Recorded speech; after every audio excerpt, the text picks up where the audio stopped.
future of business belongs to those who adapt proactively to emerge successfully despite drawbacks from the last couple of years. You need a reliable partner that keeps a positive outlook of the future, understands the trends, and is able to elevate your business. A reliable partner that can help you reach your goals and keep your business protected.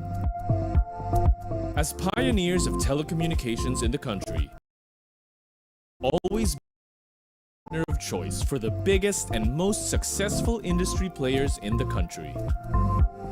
At East, come first. Motivation for innovation and first in our mind to serve. Our customers are the answer to our why. We aim to create healthy and lasting partnerships by identifying their needs and placing their requirements in front of everything. At the end of the day, we want to give the best possible experience for our customers. We understand that our customers have unique needs. We put the human connection in everything that we do. Our heart of service is shown through our brand of personalized services. We offer the right solutions, choose the right talent, and work with only the best partners for enterprise, small and medium enterprises, and consumer needs. At Eastern, we serve the game. Our high-tech and high-touch solutions allow through our and provide meaningful experience. Our data, internet, and voice solutions, which forms our connectivity solutions, provide you with reliable, congestion-free connectivity when and where you need it. Attacks can happen anytime and when you least expect them. But with our security solutions, your network, your data, data, whether during attack, ensure that data measures. As we evolve with a fast-paced digital economy, it is essential to be equipped with the most up-to-date and secure cloud computing technology. Our cloud and data center solutions ensure that you have the resources to innovate faster, collaborate seamlessly, and serve your customers efficiently. To ensure that your company resources, the devices connected to your network, can efficiently communicate with each other and other networks and enable you to effectively conduct your day-to-day business operations, we have a healthy suite of products under our network solutions portfolio. Remote work is here to stay. And as this shift in work setup continues, the most reliable business applications should be adapted. With our business applications, your employees can work remotely and maintain their productivity and efficiency. Finally, business partners with consistence to make the right solution for your business or East. Standing commitment to keep a better connected and a digitally secure country. By constantly expanding our footprint, we are reaching and bringing our services to areas where our services are needed the most. We believe that hand in hand, we can forge a much brighter future. Together, let's emerge stronger.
The future of to adapt proactively to emerge successfully despite drawbacks from the last couple of years. You need a reliable partner that keeps a positive outlook of the future, understands the trends, and is able to elevate your business. A reliable partner that can help you reach your goals and keep your business protected.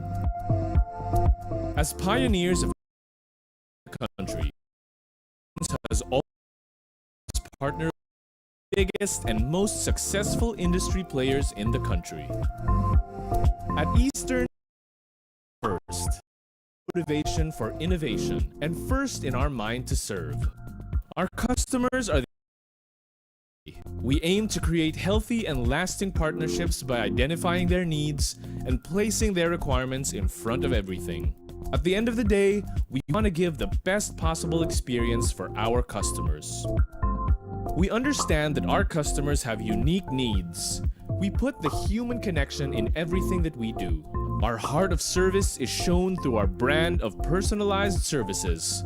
We offer the right solutions, choose the right talent, and work with only the best partners for enterprise, small and medium enterprises, and consumer needs. At Eastern, the industries that we stay ahead are high-tech and high-touch solutions.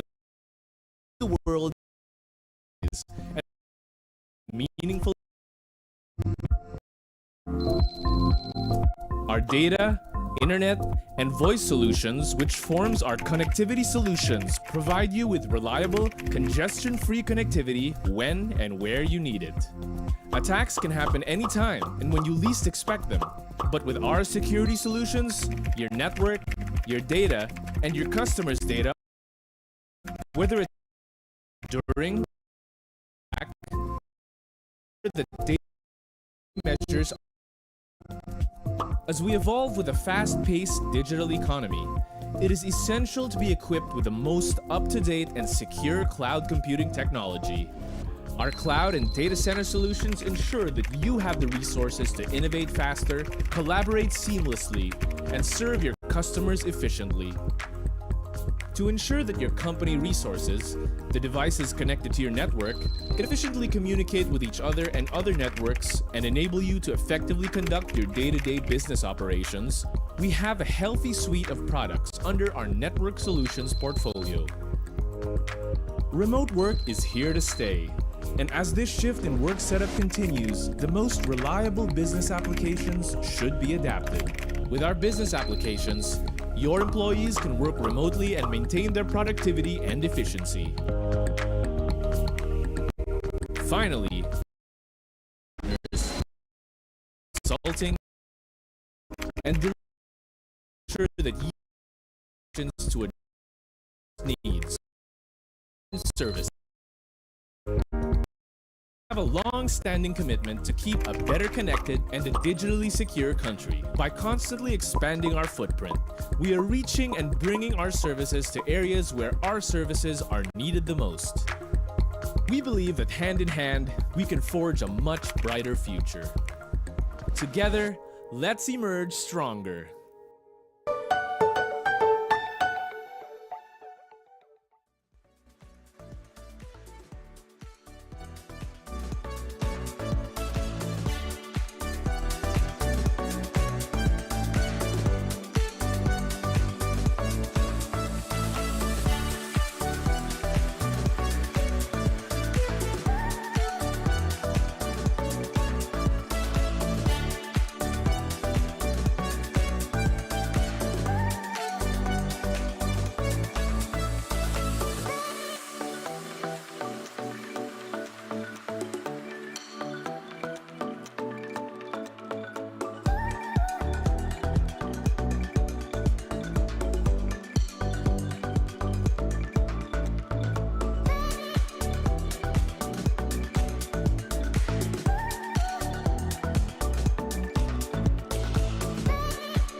All right, it looks like we're ready to begin. A pleasant afternoon to everyone, and a big welcome to another episode of the Eastern E-Huddle series, Ignite Fortifying Tomorrow. My name is Carla Barreto, and I'll be your host for this afternoon, and it's so great to see you all again today. Now, all of our previous episodes in this series certainly build a lot of insights and meaningful conversations. And we can definitely promise that today will be nothing short of that as well. We are so excited to bring you another set of e-huddles filled with learning. As usual, we will be having trivia questions that are going to be posted in the chat. Now, whoever gets those answers correctly has the chance to win special prizes. 5 of you, to be exact, will be getting special e-vouchers from Giftaway. So make sure you pay attention to that chat box on the side of your screen. You don't want to miss those questions and the chance to win those special prizes.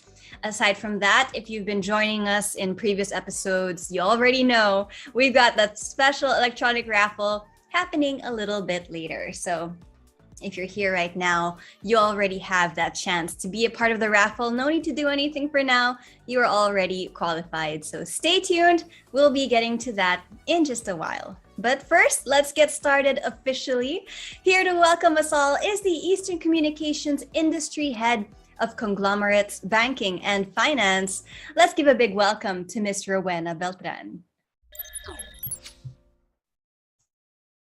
Thank you for the introduction, Carla. To our guest speakers, colleagues at Eastern, and our dear clients, good afternoon. We are now at the threshold of opportunities.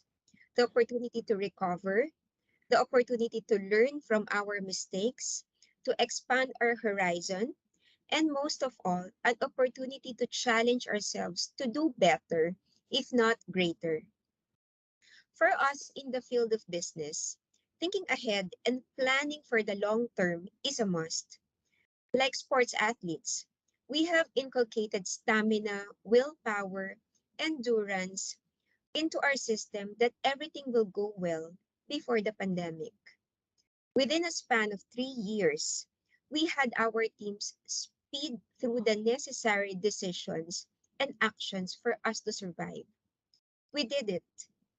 And as we face the future, we will stand to do it again. A future that naysayers and analysts have predicted is everything but bright and promising. So friends, today, we will be gaining insights and foresights from our highly esteemed speakers. They will walk us through concepts that would further bolster our directions. Take courage. No matter how burned and beaten we are, we at Eastern will unceasingly remain committed to keep us stronger together. Like hundreds of sticks tightly huddled into one, we shall overcome. Thank you very much and have a great day to all of you. Thank you so much, Mr. Rowena, for that welcoming message. And let's hop to it, shall we? To kickstart the presentations for this afternoon, we have, of course, our very own Ka-Eastern. Let's hear a little bit more about him. He is a DX advocate who supports the conglomerate banking and finance sales group of Eastern Communications by helping them effectively deliver the company's value proposition, which is to provide high-tech and high-touch ICT solutions to its valued clients. He has vast experience working for the telecommunications sector, ensuring businesses find the best suitable solutions for their pain points and challenges.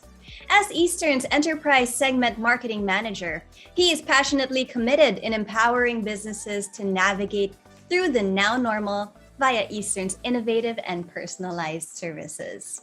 Let's hear now from the Enterprise Segment Manager for Conglomerates, Banking, and Finance, Mr. Giancarlo Gono. Thank you, Carla. Good afternoon, everyone, and thank you for joining our webinar session this afternoon. So, as society stands at the dawn of 2022, and while uncertainties still prevail, a growth mindset could be a force for good. Business leaders may want to consider a stance of clear-eye optimism about growth and reflect it in their business agendas. Despite the transitions and uncertainties of the past 2 years, could there be a post-pandemic boom on the horizon? This will likely depend on business leaders' ability to respond to the productivity and growth born from the pandemic, and growth sets the trajectory for a future in which millions more people could prosper and attain greater economic security, material comfort, and well-being than ever before.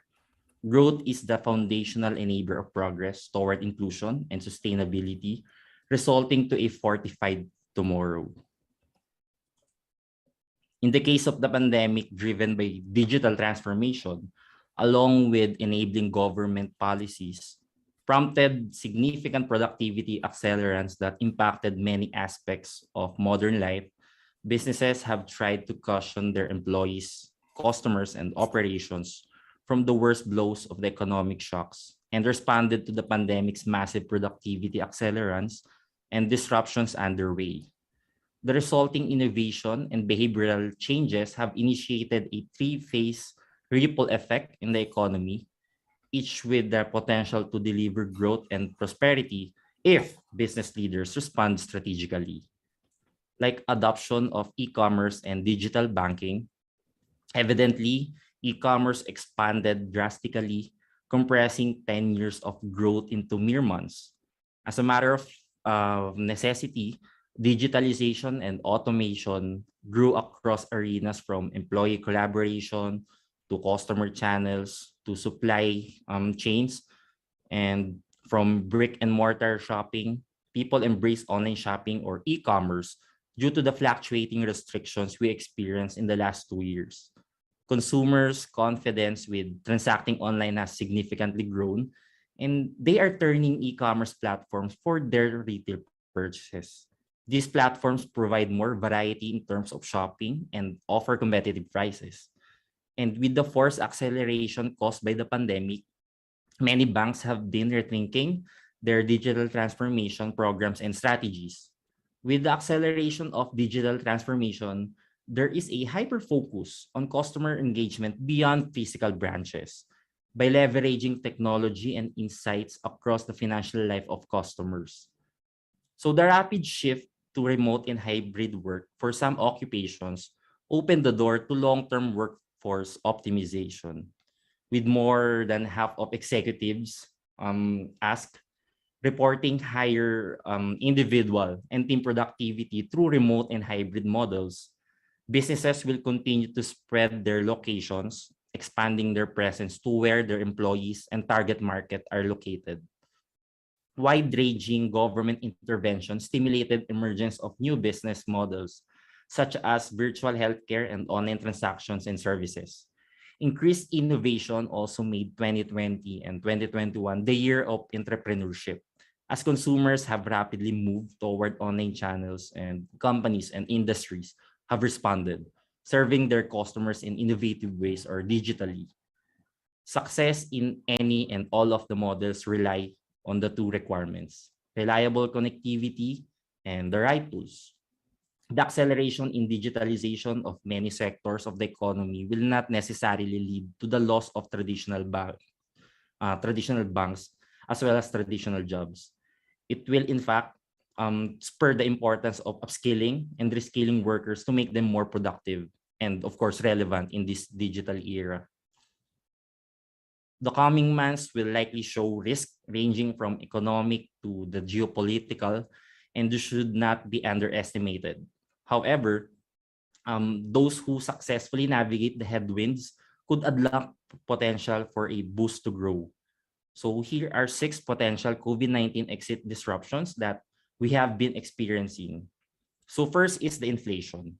The consumer price index is skyrocketing faster than it has in the previous years. In fast, sorry. In fact, the June 2020 inflation rate is now at 6.1%, 2% higher than the government's target, which is at below 4%. And based on BSP survey of private sectors, economists, and analysts, they expect inflation to be higher than the target range in 2022 and end at 5 to 6% due to Russia-Ukraine conflict that could further increase global oil and commodities prices. Inflation and unemployment rates are expected to be within the upper end of the target in 2023 before decelerating in the succeeding years.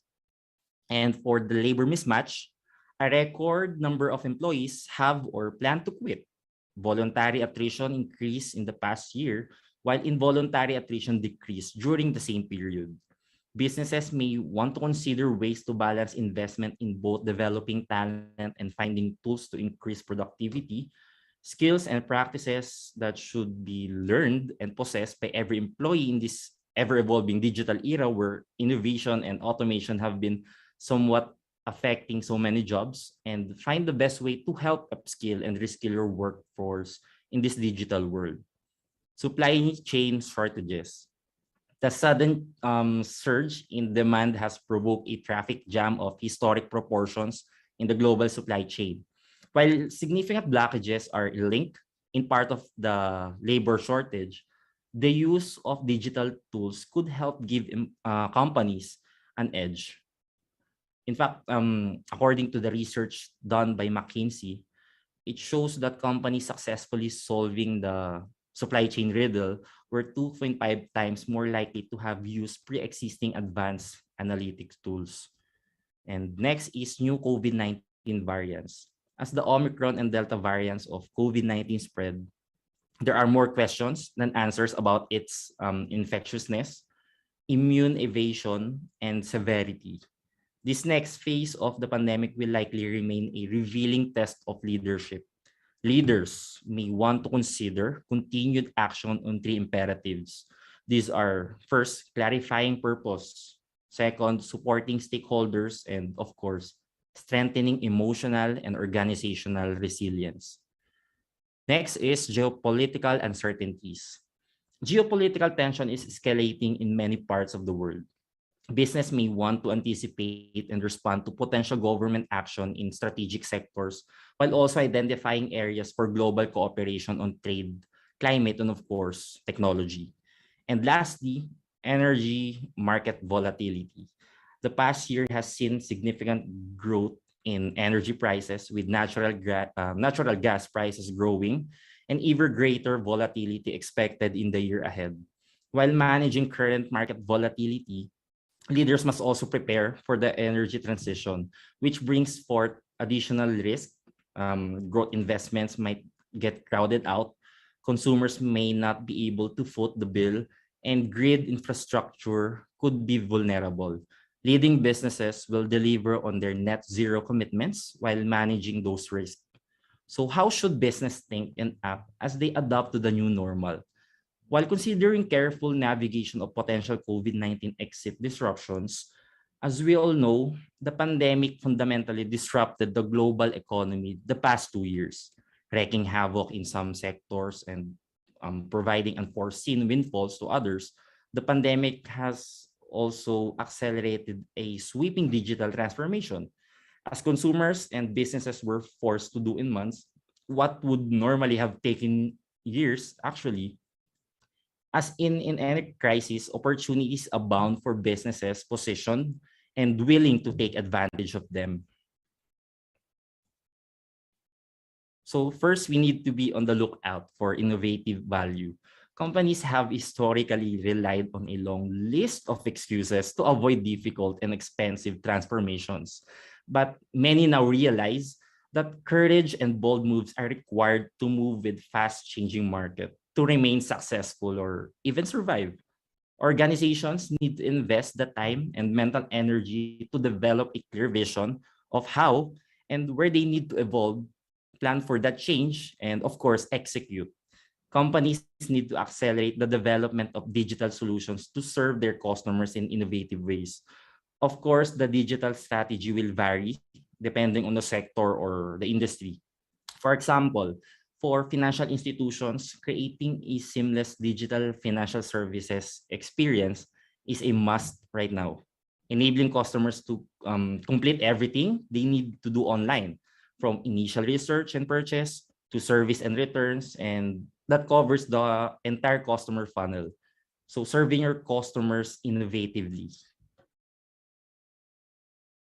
Businesses must quickly transition or adapt to the massive changes in post-pandemic, or what we call the now normal.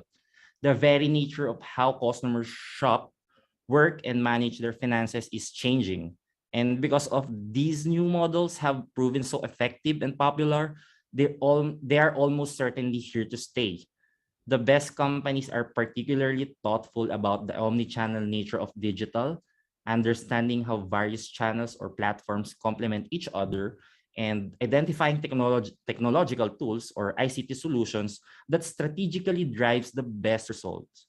So to enable successful digital transformation at scale, you need to deploy a secure modern IT estate that integrates technological platforms and enables change at the speed and pace of your business that you require.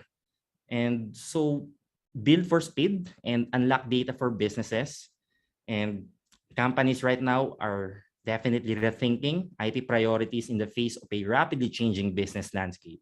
And also driving the changes are demand for immediate cost savings, operational agility, resilience, and of course, security. According to a McKinsey study, more than 70% of consumers in 39 countries have changed buying patterns since the onset of the pandemic. They have been switching brands, channels, and places where they shop. These changes have renewed the focus on understanding customers at a far more granular level and on building stronger relationships. Through better personalization and new offerings, the pandemic set algorithms that relied on data and analytics to provide detailed understanding of customer behaviors. So companies need to create new ones to gain a competitive advantage.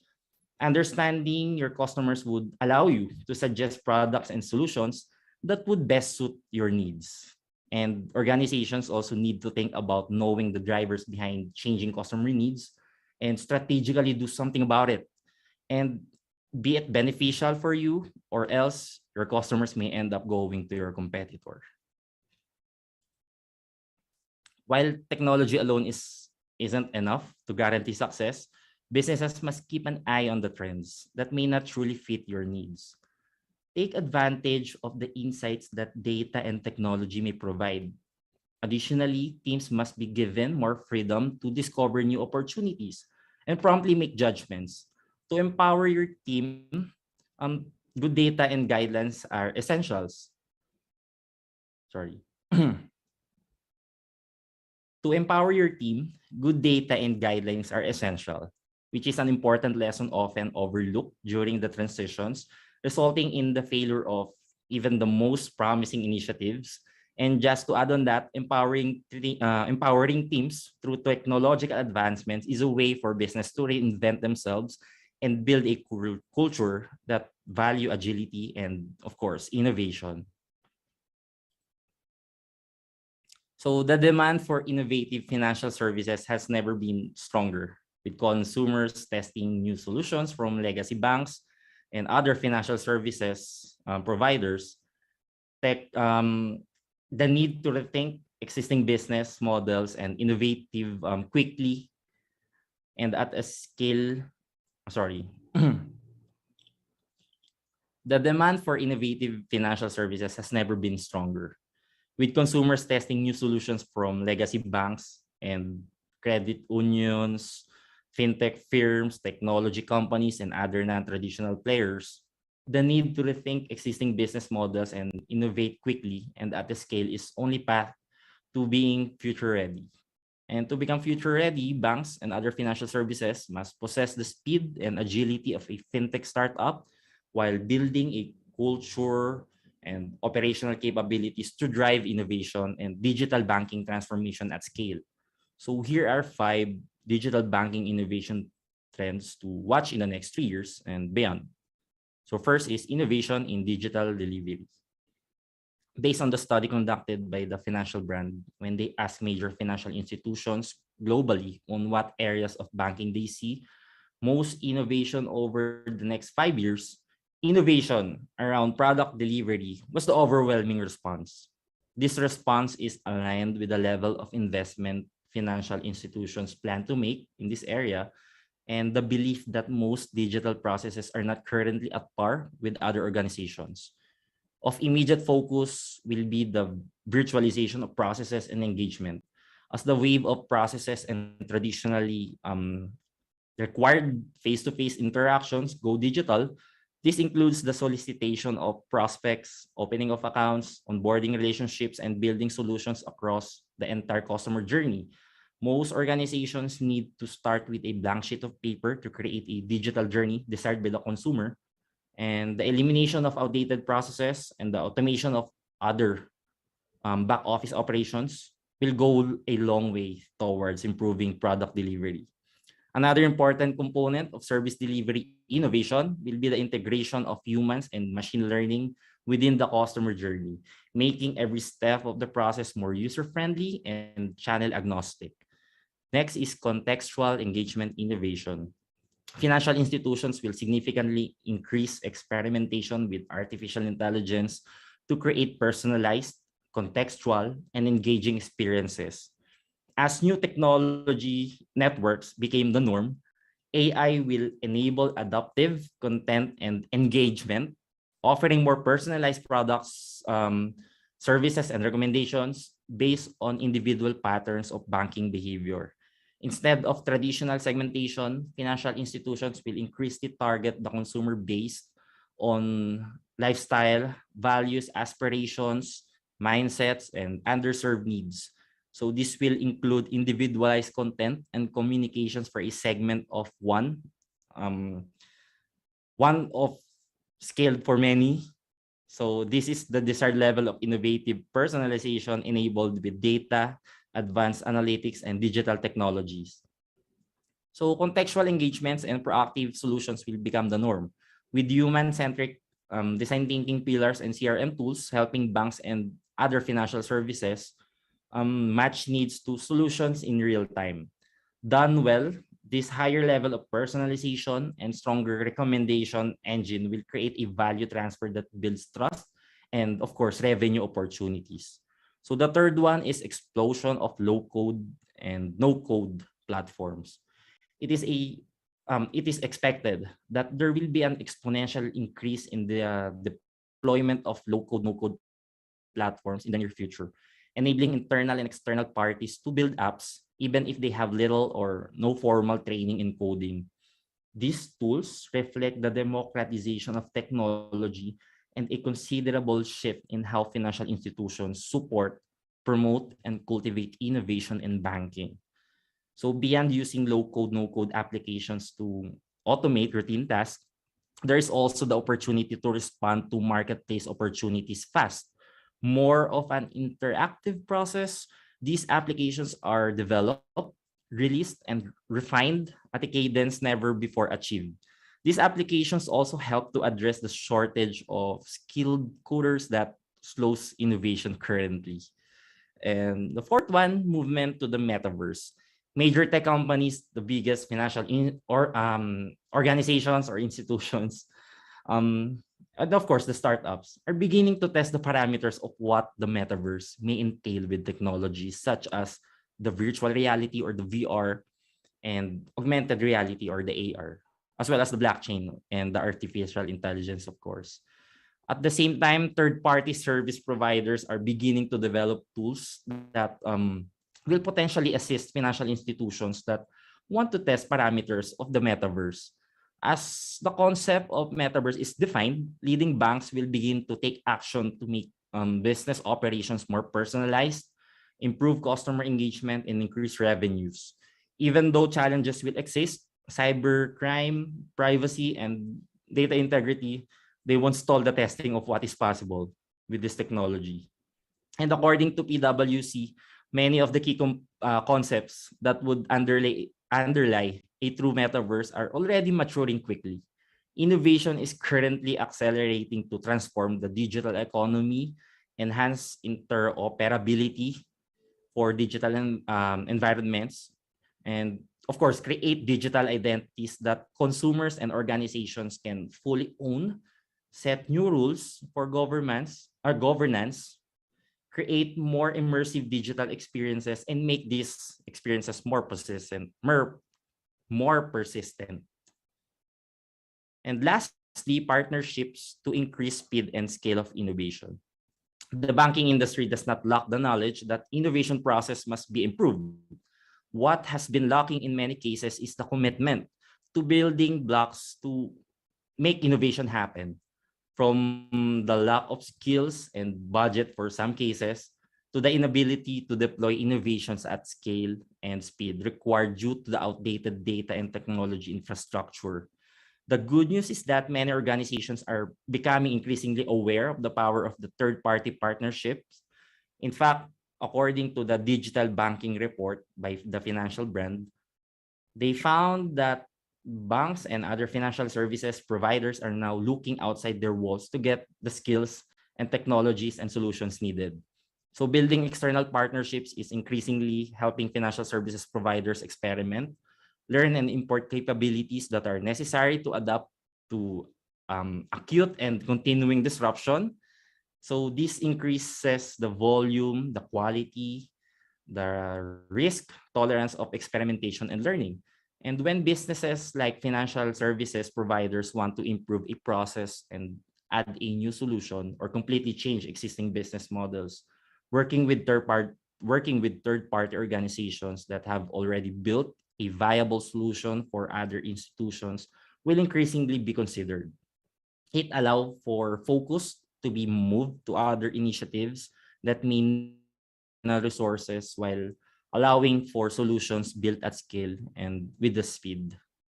So success in any and all of the models and new business processes rely on two requirements: reliable connectivity and the right tools.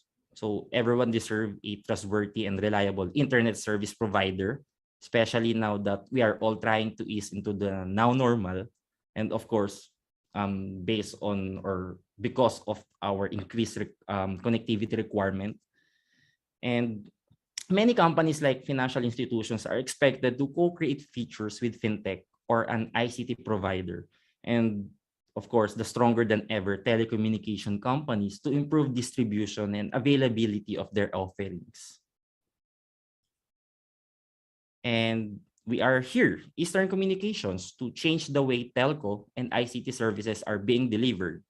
We're high-tech and sorry. And we are here, Eastern Communications, to change the way telco and ICT services are being delivered, where high-tech is just as important as high-touch.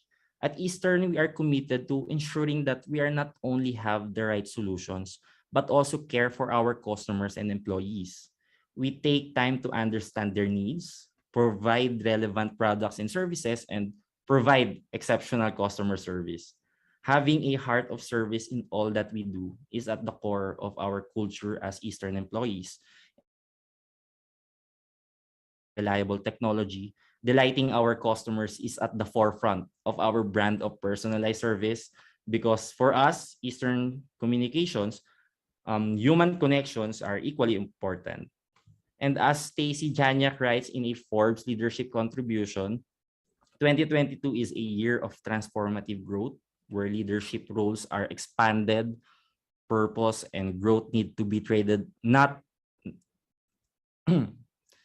as Stacy Janiak writes in a Forbes leadership contribution, 2022 is a year of transformative growth where leadership roles are expanded, purpose and growth need not to be traded off each other. Well-being and transparency are highlighted, and digital transformation is prioritized. This is really crucial for the next few years and beyond, which is why we recognize that our customers' needs have shifted and will continue to shift in order to adapt to the new ways of working. That's why, as a testament of our innovative spirit, we strengthen our ICT solutions portfolio to help our customers be in a better position to emerge stronger and be better prepared for the future disruptions. In addition to our connectivity solutions, we have a healthy suite of network, cybersecurity, cloud and data center, and business application solutions to address your business needs. So becoming future ready does not assume in-house development. In most cases, innovation will involve outside parties. that enable the speed and scale needed to win in today's digital era. So increasing the speed of innovation and productivity of digital solutions will lead to maximizing the potential and opportunities. And we at Eastern, we are always committed to help you emerge stronger and empower you to achieve more. We haven't stopped and don't plan to stop innovating and providing you with solutions you need to ignite a spark in your business and fortify your future. So this will be my last slide. And with that, thank you again for joining us this afternoon. If there is anything that we could help you with, please do not hesitate to reach out to us. And of course, to your Eastern account managers who are also present in this webinar. And of course, they will definitely be more than willing to have a discussion with you. So that's all for now, pa Eastern. Let's emerge stronger this year. And back to you, Carla. All right, let's give a virtual clap there for Mr. Gian Gono, our Ka-Eastern.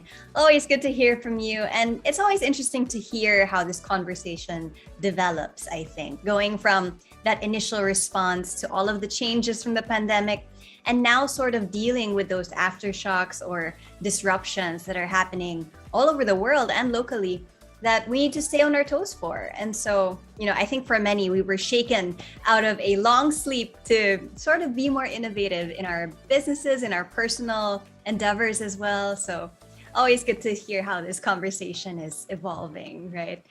Anyway, so that was Mr. Gian Gono again. Thank you. We'll hear from him again later. And now it is time to just keep things going. By the way, there are trivia questions that are popping up in the chat box right about now. And if you do take a moment to answer those questions and get it right, you stand a chance to win special giveaway vouchers just for answering those questions. So good luck with that, folks. I hope you answer those correctly. And we're going to keep things moving along, shall we? Let's head on over to our keynote speaker of the day. He is experienced in macroeconomic surveillance and monitoring of ASEAN economies, background in macroeconomic views for the Philippines, and other important industries and markets in Asia. He spent a considerable amount of time in doing consulting work for the Asian Development Bank at the Macroeconomics Research Division. Now, he is the leading economic research work analysis for Union Bank of the Philippines. Let's welcome the Chief Economist of Union Bank Philippines, Mr. Ruben Carlo Asuncion. Thank you, Carla, for that wonderful introduction. And I'm really grateful to be able to join Eastern Communications this afternoon. This time I'm going to present the Philippine economic forecast for 2022, balance year 2022 and beyond. And I'm going to start with the first quarter of 2022, because it's very important, because we know that GDP is released quarterly, and this is our latest data as of this time. Consumption basically has driven the first quarter of 2022 GDP growth. That's at 8.3%. And much of it has been a spillover of the reopening of the economy from 2021's second half. And we've seen that from previous quarters, it has been actually positive. Actually, starting the second quarter of 2021, there's already been positive growth, as you can see in this chart that's starting the second quarter here. And back then, the government has actually made mention about making sure that the recovery is entrenched. And to be able to know that is that you have consecutive positive GDP growth. So at the same time, we can see now that there is indeed some traction for economic recovery. We now look at just specifically on what has driven this growth in the first quarter. It's basically, as mentioned, consumption across the board. Basically, seasonally adjusted consumption grew about 3.2% from the preceding quarter, following a 3.6 quarterly jump in fourth quarter of 2021. So there was broad food consumption going up 10% from a year ago. Key discretionary expenditures led by going out in restaurants, staycations in hotels, recreation and culture, just going into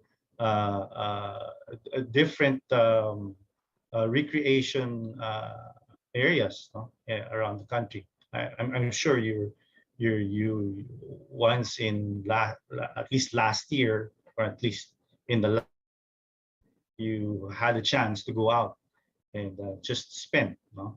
And we now have seen that in the first quarter, and we are actually going to be seeing it again in the second quarter. And pretty much on the supply side of the economy, we've seen the growth of the services sector, and at the same time also the industry sector. Of course, we know that agriculture has been lagging behind and for quite some time, but we do expect it to be actually doing better in the coming months, or at least in the second quarter of this year. As mentioned, economic reopening and some pent-up demand was the reason why such a robust growth of 8.3 in the first quarter. Meaning pent-up demand, meaning that's what I call civic spending. People have been locked down, people have been hunkered down in the house, and they just wanted to go out and do something, no? And just spend. And so we also know that there's a certain part of that robust growth has been election spending. That was the early parts of the election campaign, no? And that has actually boded well for the economy. Here in this chart, we just basically look at output gaps. If you notice here, these were the times when the pandemic was at its height. So basically, the output gap is actual minus the potential, no, growth or output. And you can see here, it has actually been going up, particularly for certain subsectors of the services sector, so such as wholesale, accommodation, transportation, etc. So that's pretty much the story on that side of the economy. And as well, specifically for the industry, or at least particularly for manufacturing output, no, it has also eclipsed its potential. And we see here in this chart some of the particular subsectors have already been going up and have been rising up as we have expected. Overall, meaning the whole economy, the negative output gap has nearly closed. As I mentioned earlier, it's the actual GDP measured minus the potential GDP for that certain period. So that's basically your output gap. So once it becomes positive, that's basically good news. We think that this first quarter growth gains will fade, no? Because of course, what we see, some lack of strong job creation flows, from expected tepid construction, no? And some capex gains that have been on a wait and see mode for quite some time, especially before the elections, no? And the next government's challenge, no, is to revive the contribution of real private investments. Well, that's basically your capex in generating output and incomes. During the pandemic crisis, the ratio of real investments to GDP actually crashed. No, that's to 21.6, and pre-pandemic it's about 27 to 28% of GDP. So that's quite some gap there that we think it can be done. No, although this is something that we're seeing that can be a threat if not managed well moving forward. No? So I gave you this first part of my presentation, just a review of the first quarter and at least a glimpse of uh, the second quarter. But we're going to be looking at what's going to be beyond even 2022, no, later on. No? But let me just pose to you the second part because I'll be talking about some challenges, no, that the economy is facing or will face in probably next coming months, no? Or at least it's already actually even experiencing these challenges. One is the inflation challenge. You know that inflation in June, the latest one, is at 6.1% year on year. You know, and it's just a tenth of a decimal point from our expectations initially. No, it came from broad food CPI, so basically all your food stuff, and non-food CPI surging by almost 6% year on year.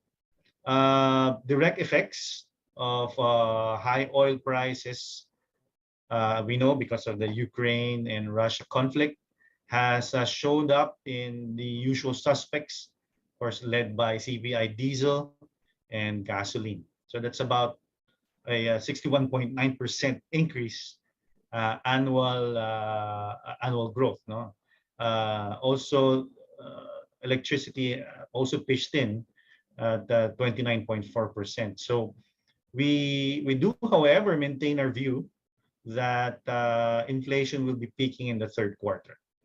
You know, and that's at if you check this slide over here, this is our forecast. This slide on the this chart on the right.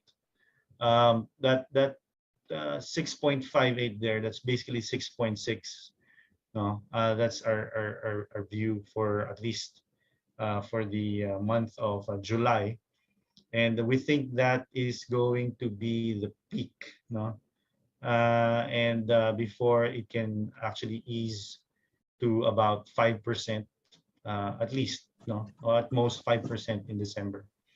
So I say it's a challenge because a worrisome feature of it is the seasonally adjusted monthly gains. No, of course, the year-on-year number shows you one side, but what's really sort of down to the ground observation is really the seasonally adjusted one monthly. And if you are going to, they say as annualize it, it actually yielded a plus 14%. So May, previous month, was 12.7%. So it's quite high for the seasonally adjusted number. So between food and non-food CPI, the former's annualized pace shifted to high gear, especially in here, the NCR, or National Capital Region, at 21%. So all these accentuates the rising cost of food and energy and faster, what we call pass-through effects that may not show up in the 12 months or in the 12-month comparison, as mentioned about the year-on-year analysis. The risks of the combination of peaking inflation in the proximity of 7%, almost 7%, a high two-digit annualized rates, especially for broad food CPI, and the second quarter 2022 inflation expectations higher at 5.7%. That's the expectation now of for the second quarter. And of course, amid oil prices, well, beyond or at least the range of $110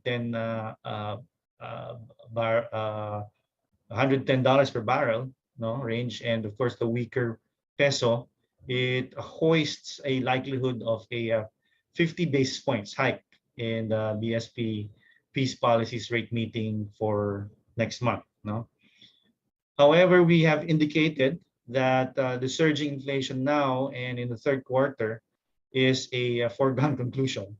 No, that won't be altered by hiking policy rates in excess of 25 basis points in upcoming BSP meetings, because we know that monetary policy tools have a lag.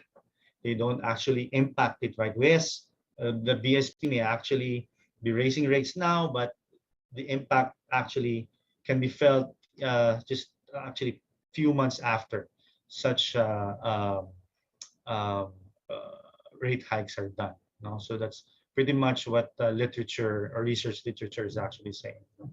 So that's an inflation challenge. That's something that that government has to deal with. And I know that government has been chirping on subsidies. There's even policies of we call this postponing the taxes on gasoline and diesel and all those crude oil products. But we know that actually the good news is that this week, in fact, there's a big time rollback of gasoline prices, and that actually bodes well.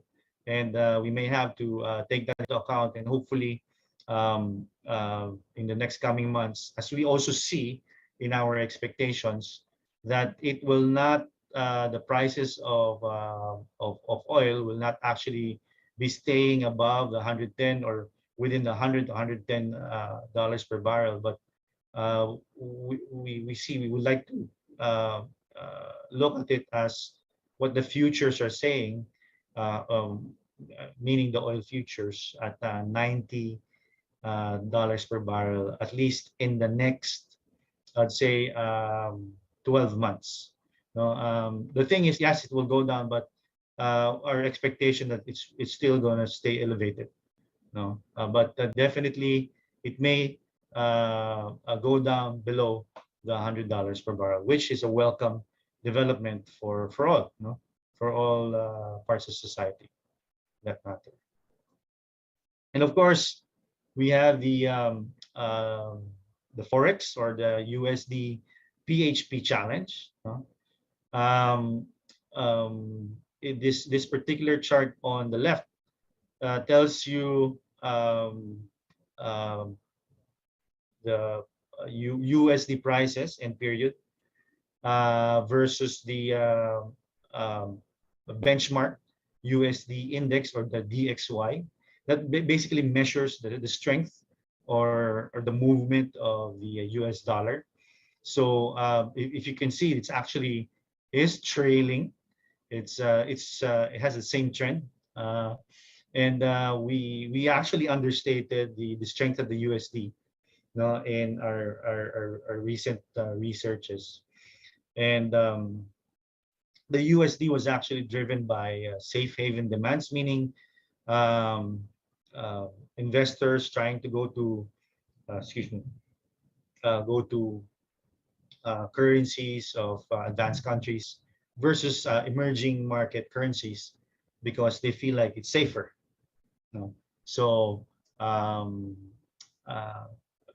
that basically has been driving the strength of the USD as of course, US recession fears have escalated in the past few weeks. That's basically on the back of a hawkish Fed, largely focused on the inflation mandate. It is controlling their own domestic inflation, their stateside. No, so the DXY, as mentioned, it's a popular USD metric or US dollar metric. It shot past 107, which is a recent high.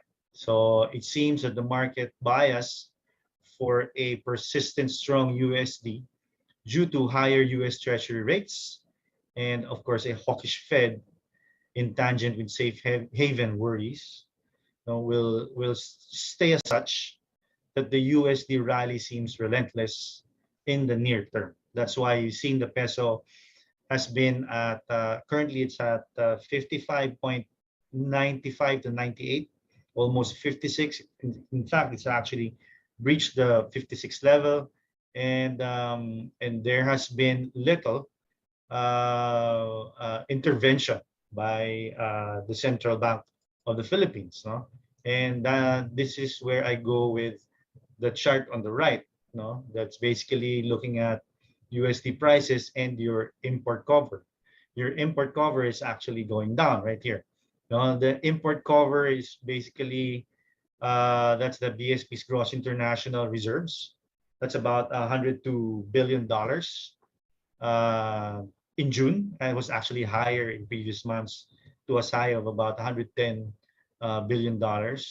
So it eased to that level, 102, lower than assumed. That's our assumption was 8.5 months. Sorry, about 9 months. Sorry, but now it is at 8.5. No, so as the import cover wanes, because of the combination of lower reserves and higher imports of goods, basically its costs. You know, when the USD PHP rises, meaning its nominal number is going higher, then you have more expensive imports. And the USD PHP is actually given an additional boost. No, but we associate a diminishing import cover, which is what is happening, to less frequency of the central bank intervention, as I mentioned earlier, due to, of course, the declining outstanding dollar assets in its effort to restrain a higher or a stronger USD PHP. Okay, so at this time, when oil prices are sky high, it compels the central banks in net oil importing countries like the Philippines to manage the exchange rate. Well, actually, they've been doing that, but they don't really broadcast it, but they do manage and buy into the market or sell into the market and curb higher local oil imports cost. No? That easily shows up in higher inflation. So while the import cover fades, the ratio still eclipses the international norm of 3 to 4 months. So we now have about 8.5, and that is still higher than the norm of 3 to 4 months of import cover. In fact, our updated forecast result sympathizes with the USD outlook exceeding 56. So pretty much it's the same, but rather short of probing the higher end of the 56 to 57 trading range that we are expecting towards the end of the year.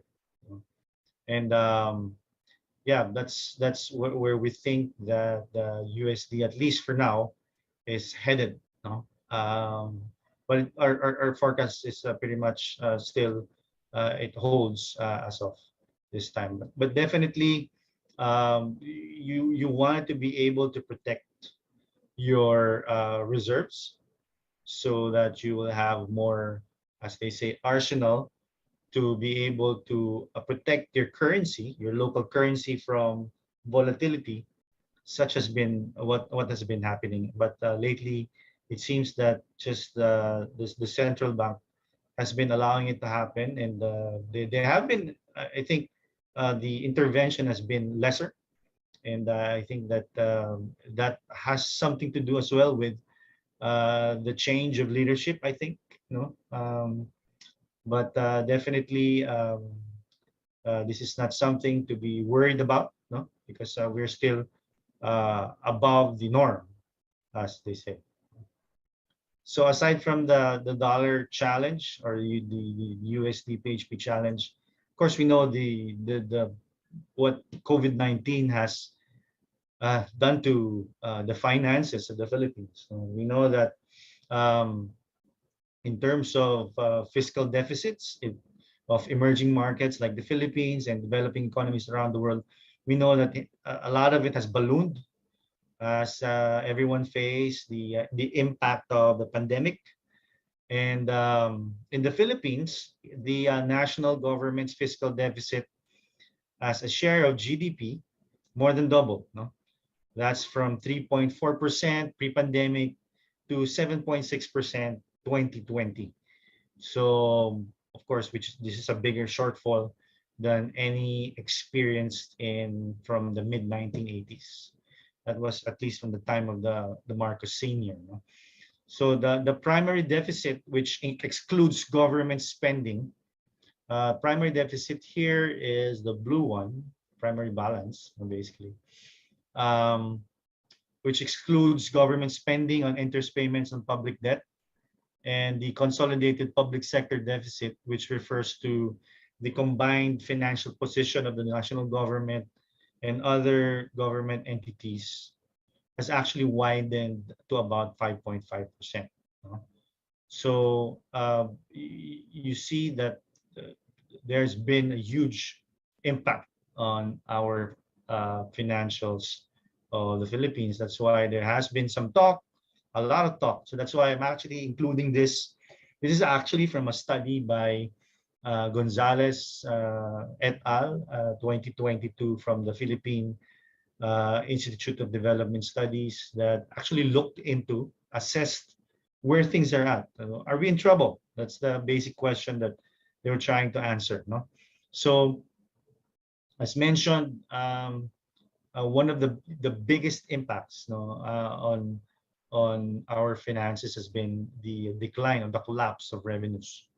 That's why government has been loaned to by the BSP. If you haven't heard about it, many times, quite, I think around, if I'm not mistaken, 4 times, but government has paid it up already every time. So they were basically putting up advances, no? So, but it's because of the fact that government could not collect revenues because businesses were closed, or some of the businesses were actually have closed down, no? And the amount of revenues pre-pandemic is no longer the same as that of the at least during the pandemic. So that's a point that we have to make here, because it's very important.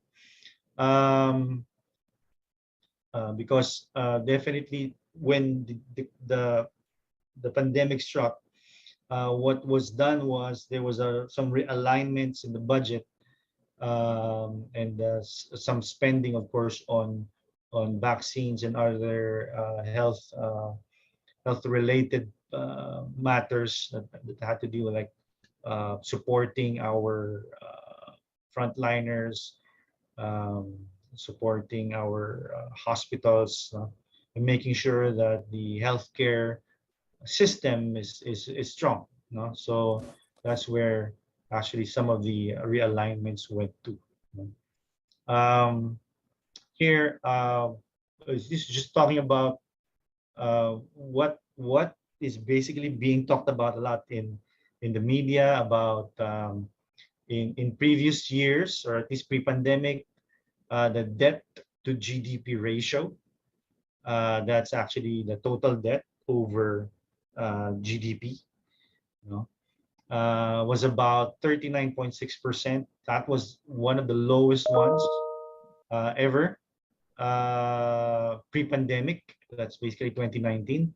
And then it grew to about 54.6% in 2020. And then it was also still expanding to 60.5% last year, 2021.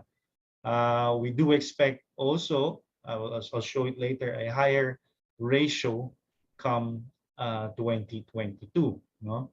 So those are the things that are being floated around, because that's a very juicy news. No? But is it really trouble for us?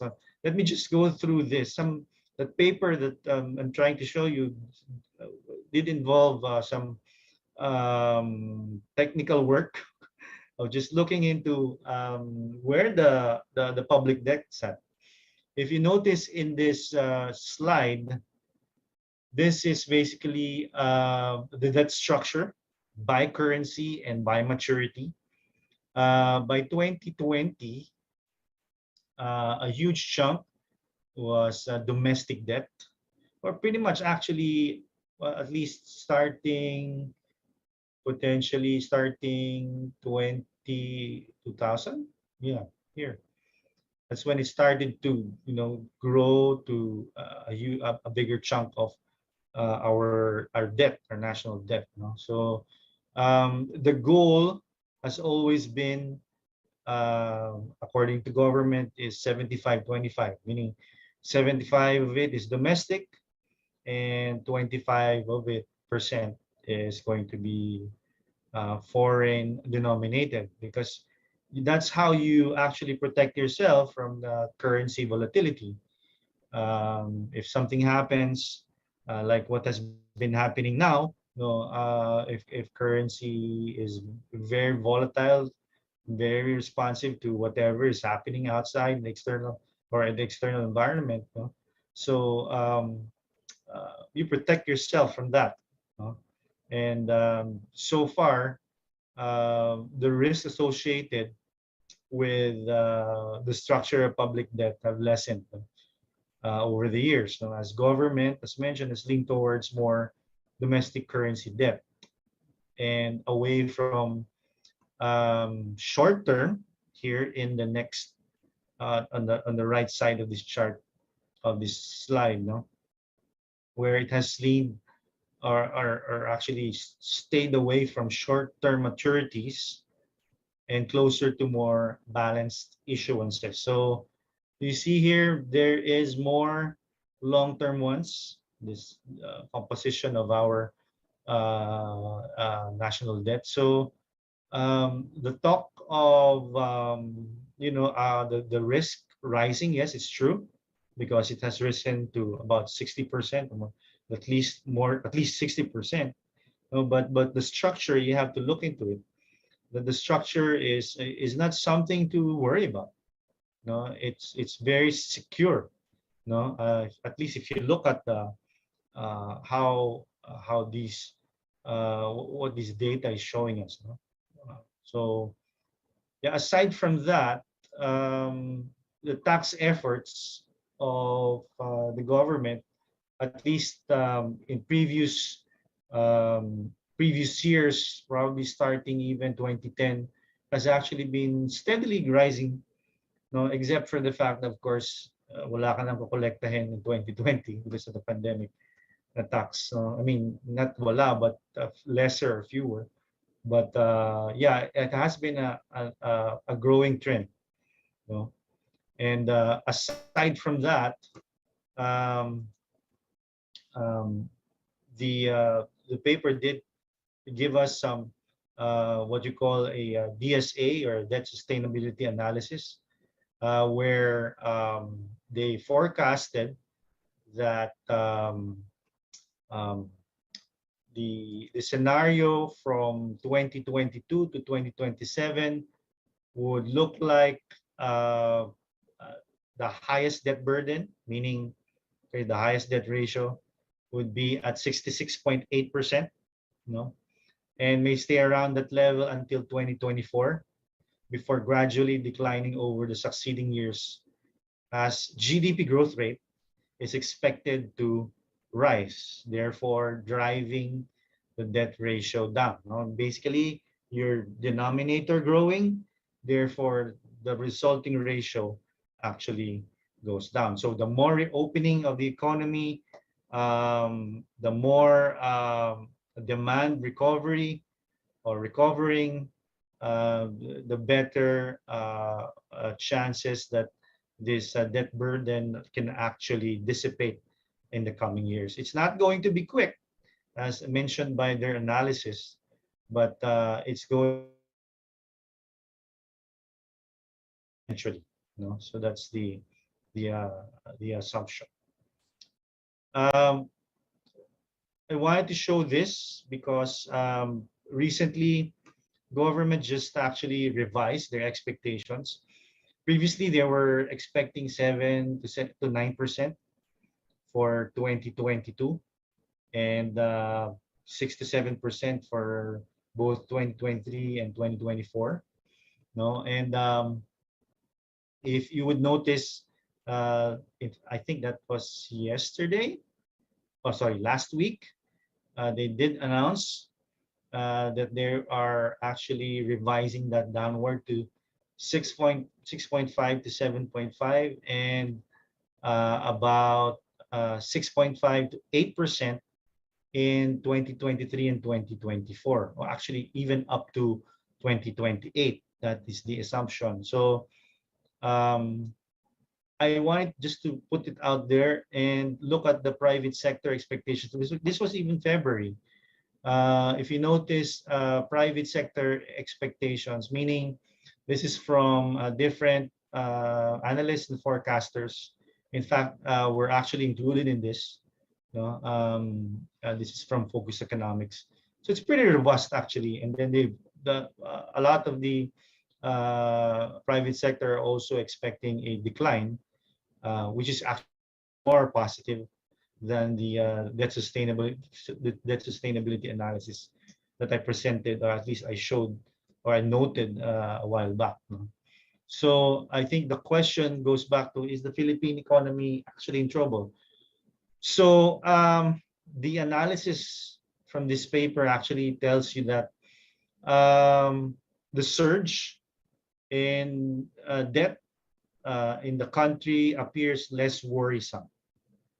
That's less worrisome, no, than earlier debt episodes compared to the past, when it is not due to sharp interest rate shocks, no, or excessive external debt, nor a buildup of hidden deficits or um, uh, hidden support for government-owned controlled corporations.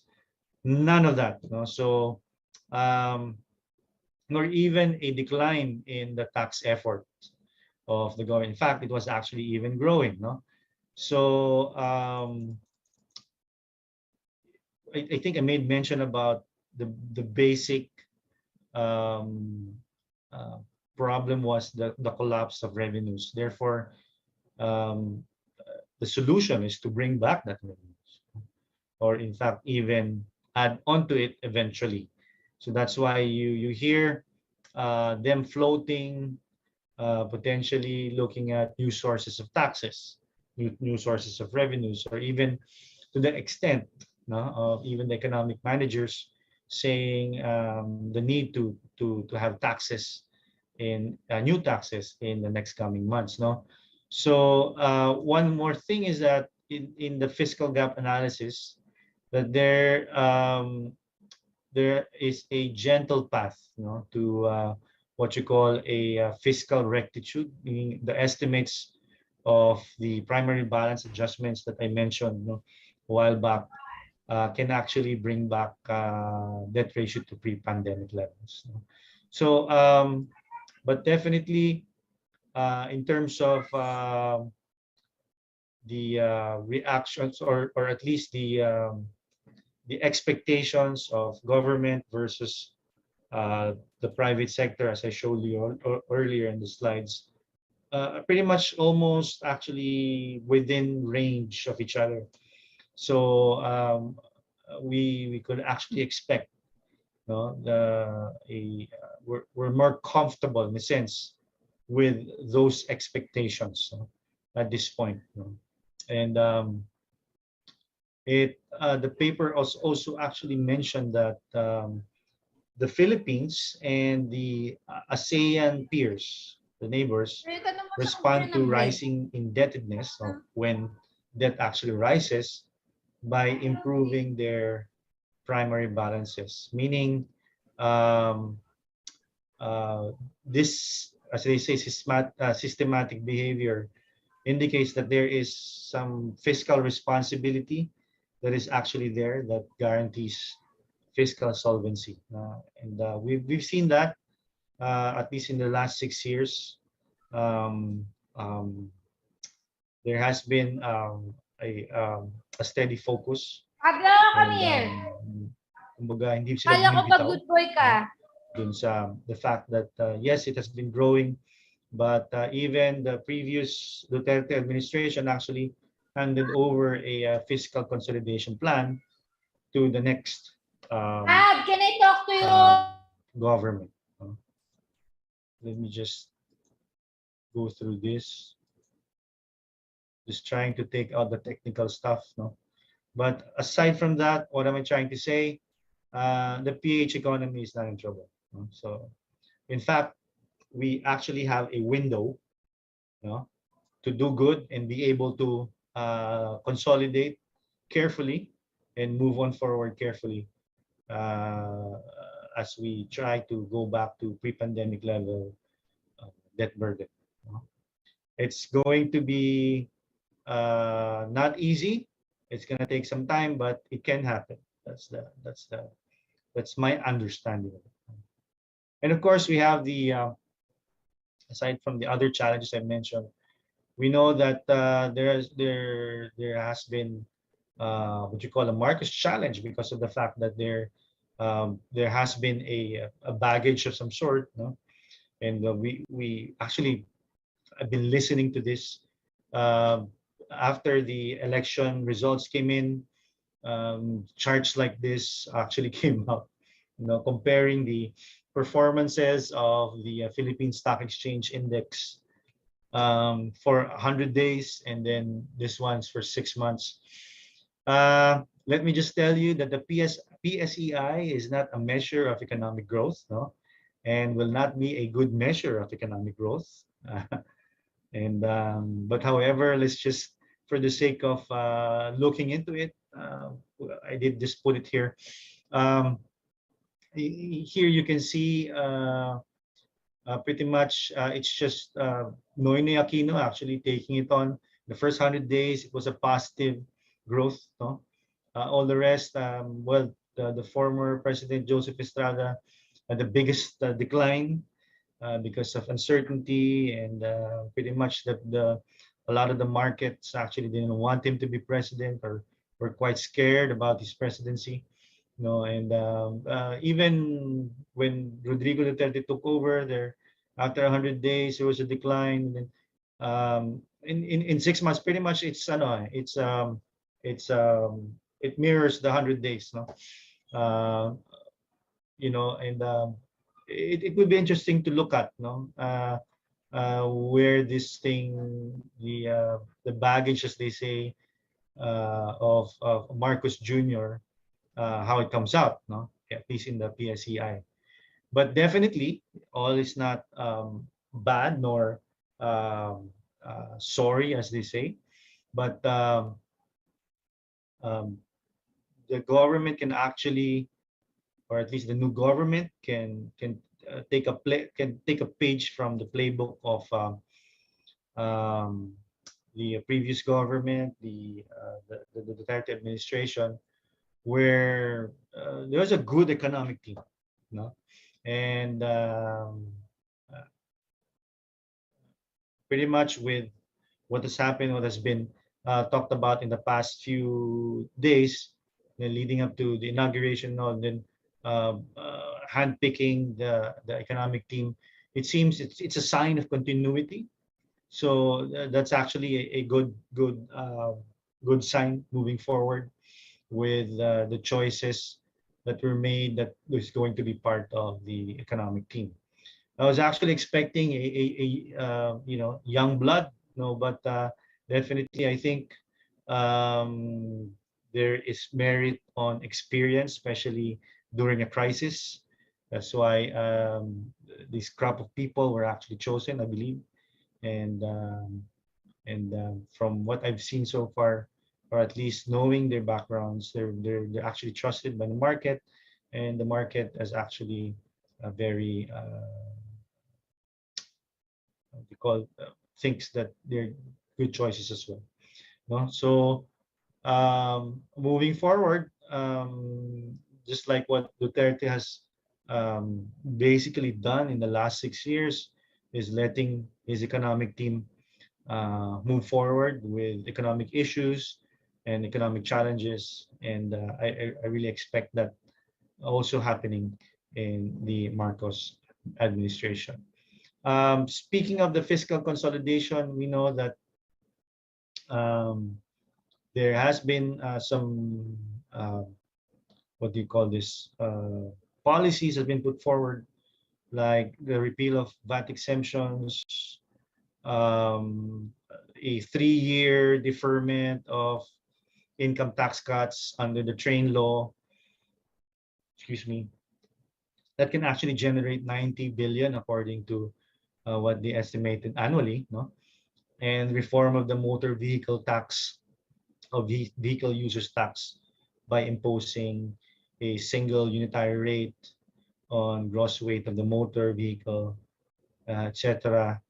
And there are actually many ways to move forward, pushing through with the other reforms of the comprehensive tax reform program that has already been legislated through the previous economic team, pushed by them. Um, and I really think that if, excuse me, if continuity is the theme of what the economic team is right now, then I would imagine that the fiscal consolidation plan will be, I might not sure it's going to be adopted completely, but definitely salient points will be included, and definitely continuity of policies will be very obvious. So we did upgrade our forecasts. Previously before the first quarter, 8.3%. We did we're looking at 5.8% for 2022, but we did upgrade it to 6.5 actually. This was April, if I'm not mistaken, last April, um, which is now actually the bottom end of the government's target of 6.5 to 7.5%. No? Then we see 2023 about again going through our long run average growth in the past probably 10 years. No?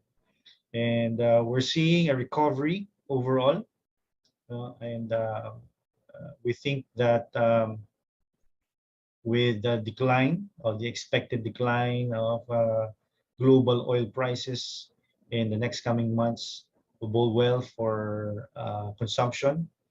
And of course, the road ahead is not, you know, uh, challenges will not be non-existent. Of course, challenges will still be there, particularly on the food side and the food supply side, because of supply chain issues or supply issues all around the world. It's still going to be there, and we think that even the continuing uptick of interest rates in the U.S. However, we are not forecasting or expecting any U.S. recession, we think, um, uh, moving forward, because there's been a lot of talk about it. Um, we think that if they play their cards right, they can actually be able to navigate through this. You know? Yes, there are rate hikes, but definitely if recovery, or at least economic growth, is for the world, is going to be threatened, then I can imagine there'll be a shift to a more, I'd say, expansionary mode again. You know, after raising rates, there is the chance, of course, if or even just stopping from the rate hikes. No? But again, definitely rate hikes, at least for the U.S., have already been being booked, as they say, by analysts and economists in the global markets. So, but here in the Philippines, we think that yes, definitely this August, 50 basis points, aside from well, we initially expected 25. Now we think that it's going to be 50. At least the BSP has actually telegraphed that already. And we think that by the end of this year, it will be about 3.5% interest rate. So, of course, that's barring any potential recession, no? Uh, but we're basically expecting a robust ending for 2022, a decent one, I would say, and a carry over to 2023. If we play our cards right, especially that's going to be the first budget of this first government, of this new government, because we know that they're just taking over from half of the time or half of the budget of the previous administration. That's it. Thank you so much for listening. And I want to give this back to Carla again. Thank you. Thank you so much, Carlo. More from him a little bit later. You know, it's really been a great pulse reading, I think, and a good forecast as well. From an economic lens, it's really good to get that angle, which we, it's not as frequent as we get here on eHuddle. So it's really great, I think, to have that different angle today. So indeed, the world is getting smaller, I think, and it's really interesting to see how interconnected we really are with events even that are happening on the other side of the world. So again, we'll be hearing more from Carlo a little bit later, but first it is time to introduce our third speaker of the day. So let's hear a little bit about him now. With 23 years of business experience in consulting, marketing, sales, and business development, as well as IT project management and operations management in industry-leading global organizations. The founder of Three Rivers Management Solutions, Vice President of Operations at Teledevelopment Services, Inc. He was also appointed Chief Visionary Officer of the Caribbean ASEAN Council. Let's all welcome on our screens now the Sales and Business Development Manager of Cisco, Mr. John Robert Guray. Thank you, Carla. It's a pleasure to be with everyone at this eHuddle event today. Now, with the explosion of cloud adoption, customers today are seeking outcome-driven solutions with flexible consumption and simplified experiences across all their IT investments. It's no longer about the product or feature set. It's about outcomes and experiences that deliver business agility. To address these issues, we work together with Eastern to deliver value immediately and consistently with IT solutions that deliver the business outcomes that you need today and new ones that you'll need tomorrow, independent of what's under the hood. We also empower your preferences for rapidly deployable technology like SaaS and as-a-service solutions. We leverage managed services to help you realize value faster and give time to focus on new strategic initiatives that will deliver further outcomes for your organization. To make this shift, you might think we are overhauling our entire company and partner organization. Actually, in IT right now, the trend is around doing things incrementally better, such as digitalizing IT delivery and customer engagement models, and adding AI or ML and security to everything. And winners do the everyday things better than everyone else. So we will focus our efforts on meeting you, our customers, where we are in your transformation by doing foundational things better than everyone else with our partners like Eastern. As such, you will see us talk about new business models like delivering outcome-driven solutions to customers with unique needs and requirements via managed services. Now, let me show you this video. In banking, it was always about the personal touch, and it still is. It has to be. Because when people turn to you, they're not just thinking about money. They're thinking about their home, their future, their dreams. And maybe it's not always about the handshake anymore. Not now, with the transition to digital accelerating, and your customers themselves leading the demands for seamless transactions, omni-channel experiences, instant convenience. But even so, they're still looking for that gesture from you that says, you can count on us. We got this. You're safe here. That's where Cisco comes in. Because we understand that taking care of your customers is at the heart of banking, and we can help you do it better.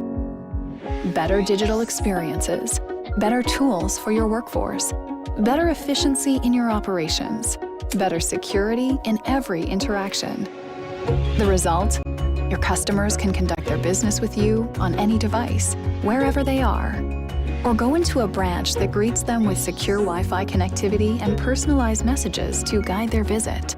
As they interact with employees who have at their fingertips all the right information to serve them fast and effectively, and all the collaboration tools they need to solve problems collectively with their colleagues. Every one of these interactions, across branches and online, of every customer and employee, secured against cyber threats to keep your customer and your bank safe. Cisco for Financial Services. Complete, resilient solutions for a digital world, where taking care of your customer still comes first.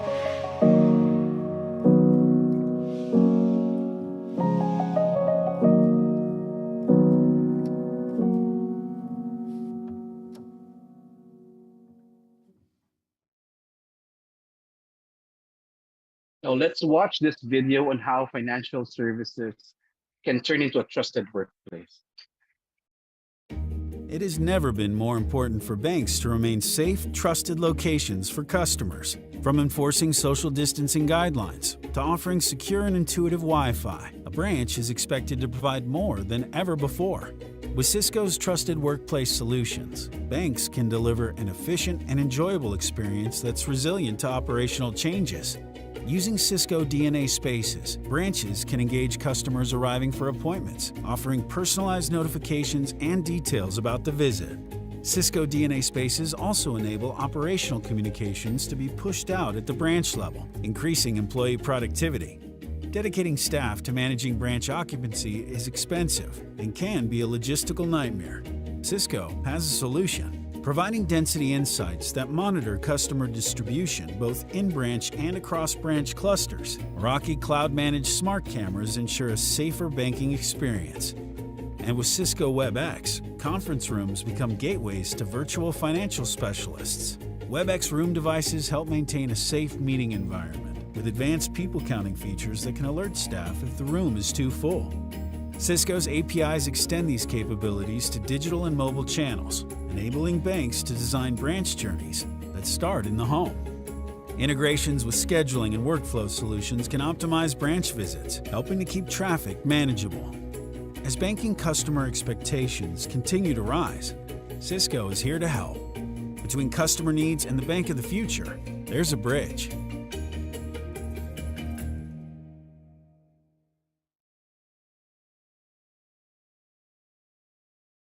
At Cisco, we look at 4 critical areas relevant to financial services: the customer journey, the modern financial worker, operational risk management, and agile IT. But from here on, allow me to focus on use cases around hybrid work.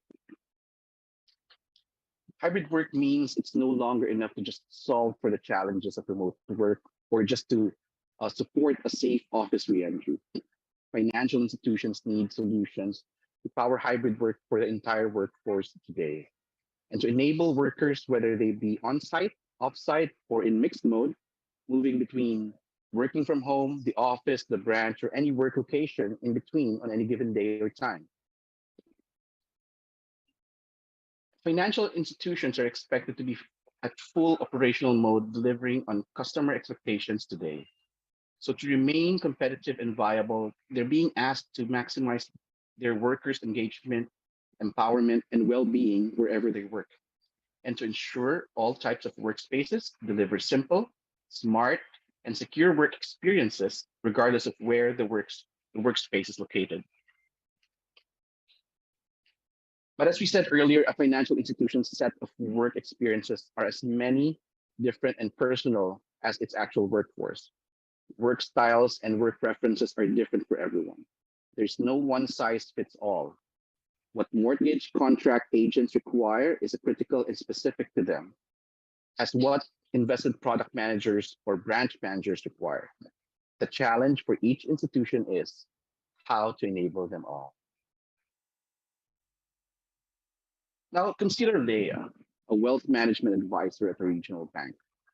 Her workday begins at home, reaching out to clients about a maturing investment.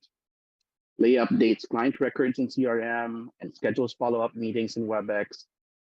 As she commutes to work, Leah uses her smartphone to schedule a meeting with her client support team and reserves an office conference room.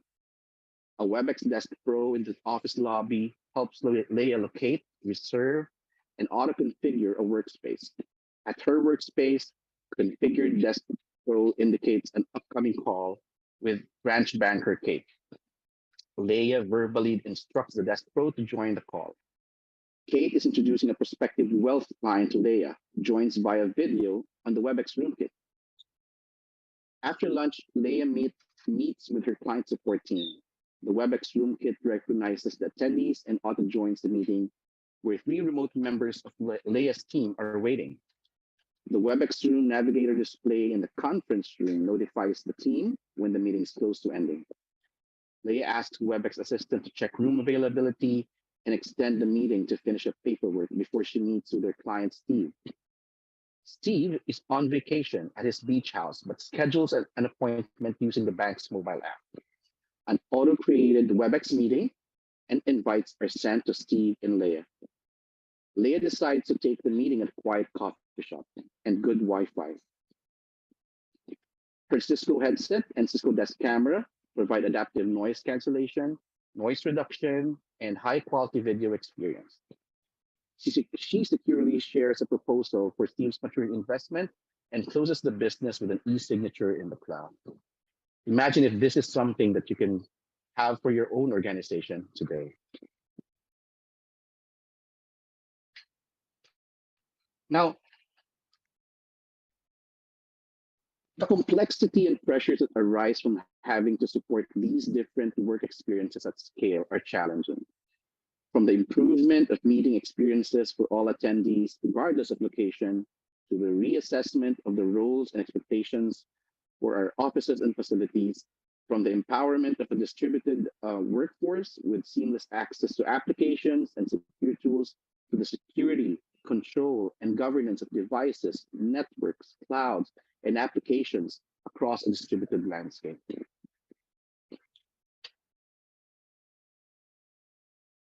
And finally, many CIOs and IT decision makers don't think they're getting at the full potential of the pandemic technology investments yet. They need to leverage their investments across new hybrid work use cases just the same.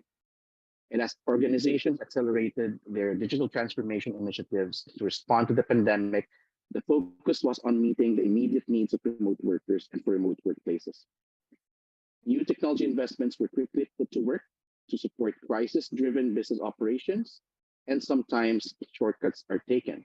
Now, organizations need to begin optimizing those pandemic technology investments. Underutilized and sub-optimized technology can result in not just negative financial impacts, but also business disrupting network performance and reliability issues, further degrading employee productivity and experience. And this is something that would have to continue well post-pandemic.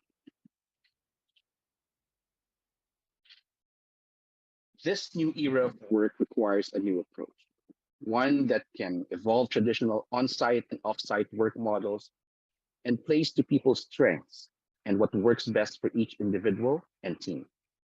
To increase an organization's ability, or in other words, the organization's ability to drive efficiency, resiliency, and growth wherever and whenever needed.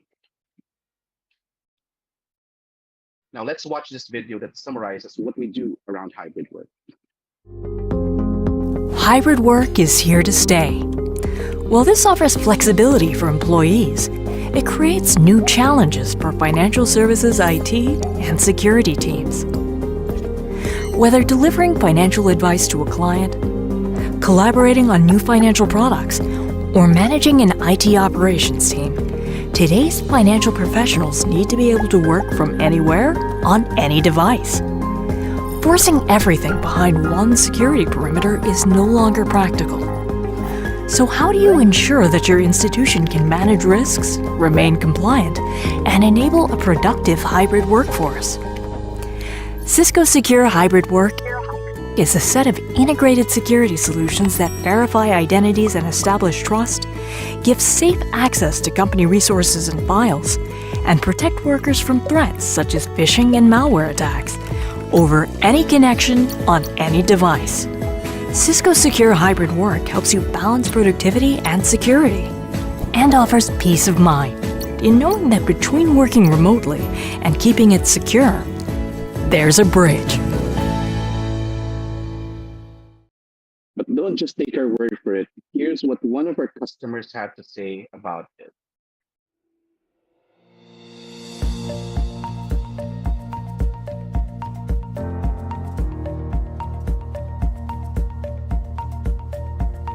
As part of Sun Life's digital transformation, we are building a brighter future for our clients, advisors, and employees in Asia.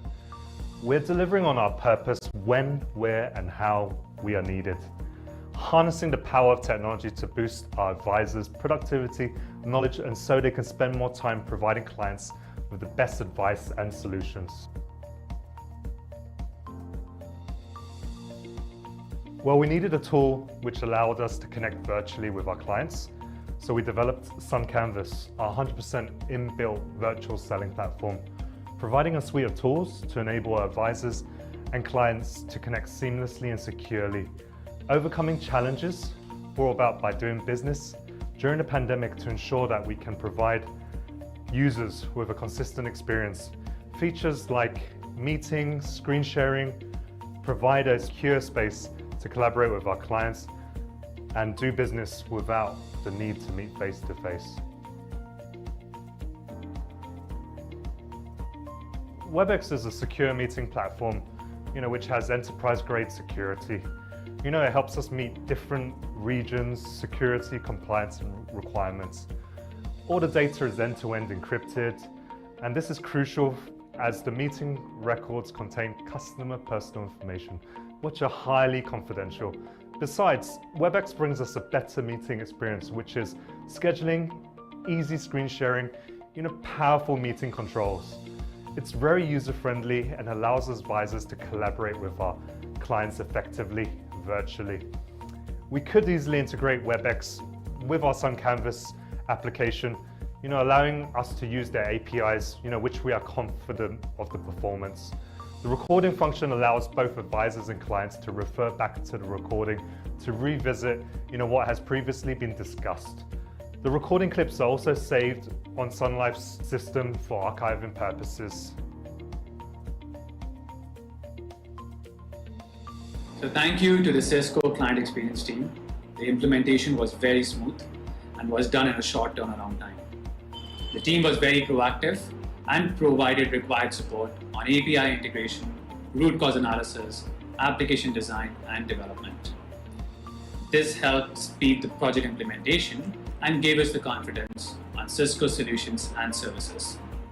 Cisco Advanced Services and Account Management team provided reliable and professional support to help deliver the project on time. They were very supportive and provided everything we needed. Today, Sun Canvas is rolled out to 2,500 plus advisors. Clients are happy about virtual meeting experiences, while advisor could capture more business opportunities without location constraints. In a traditional world, this was only limited to advisors in that area. It is our mission to provide experience that delights our customer and allow easy mechanisms of virtual collaboration that improves advisor productivity and retention. And for us, WebEx is the solution.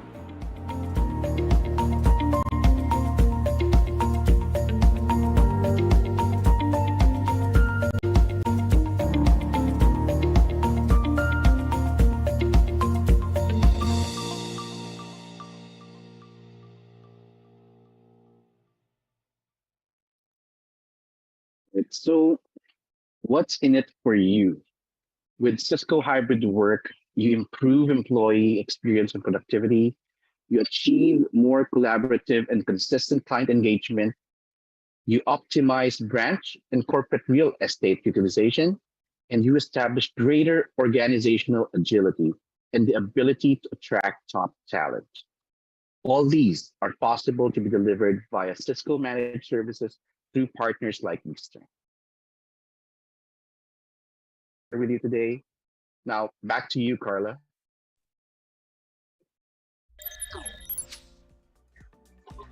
Thank you so much, John Rowe. Oh, hold on just a second. I hope you guys can see me. It might be my internet holding up, but I hope you can see me. Oh, there we are. Hello, folks. Thank you, Carla. So, there we are. Okay, you know how it is. We always gotta be extra careful on these digital shows, but I'm back now. Here I am. Okay, so everyone, in a short while, we will be having our Q&A, but before that, I mentioned it earlier, and we are going to be having now our electronic raffle. If you've been with us here on eHuddle before, I'm sure you already know the drill.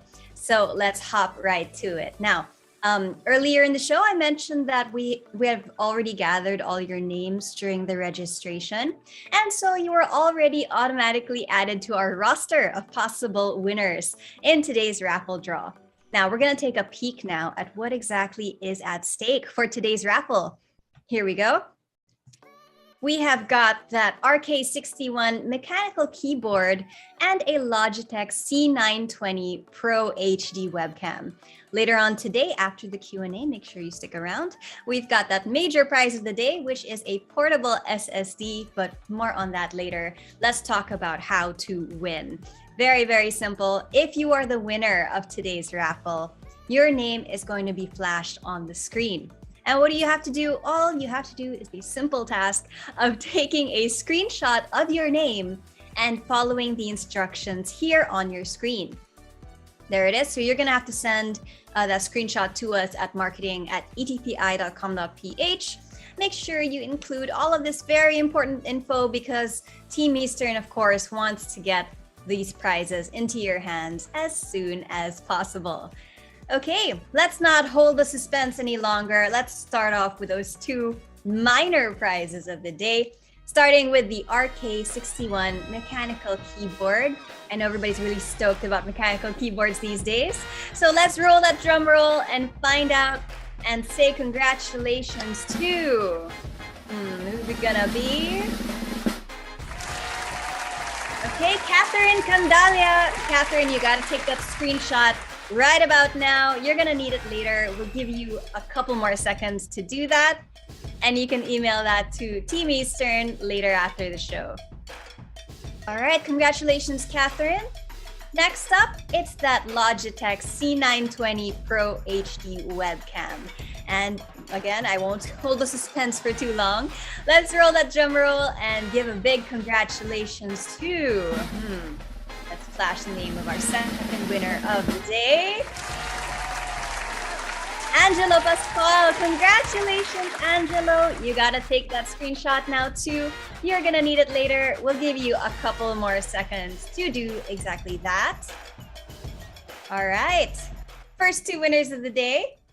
Not to worry, folks. Like I said, or like I always say here on eHuddle, Team Eastern just loves to shower you all with prizes. And so aside from those trivia question prizes, aside from our raffle draw, there's also a bunch of giveaway vouchers to be given away.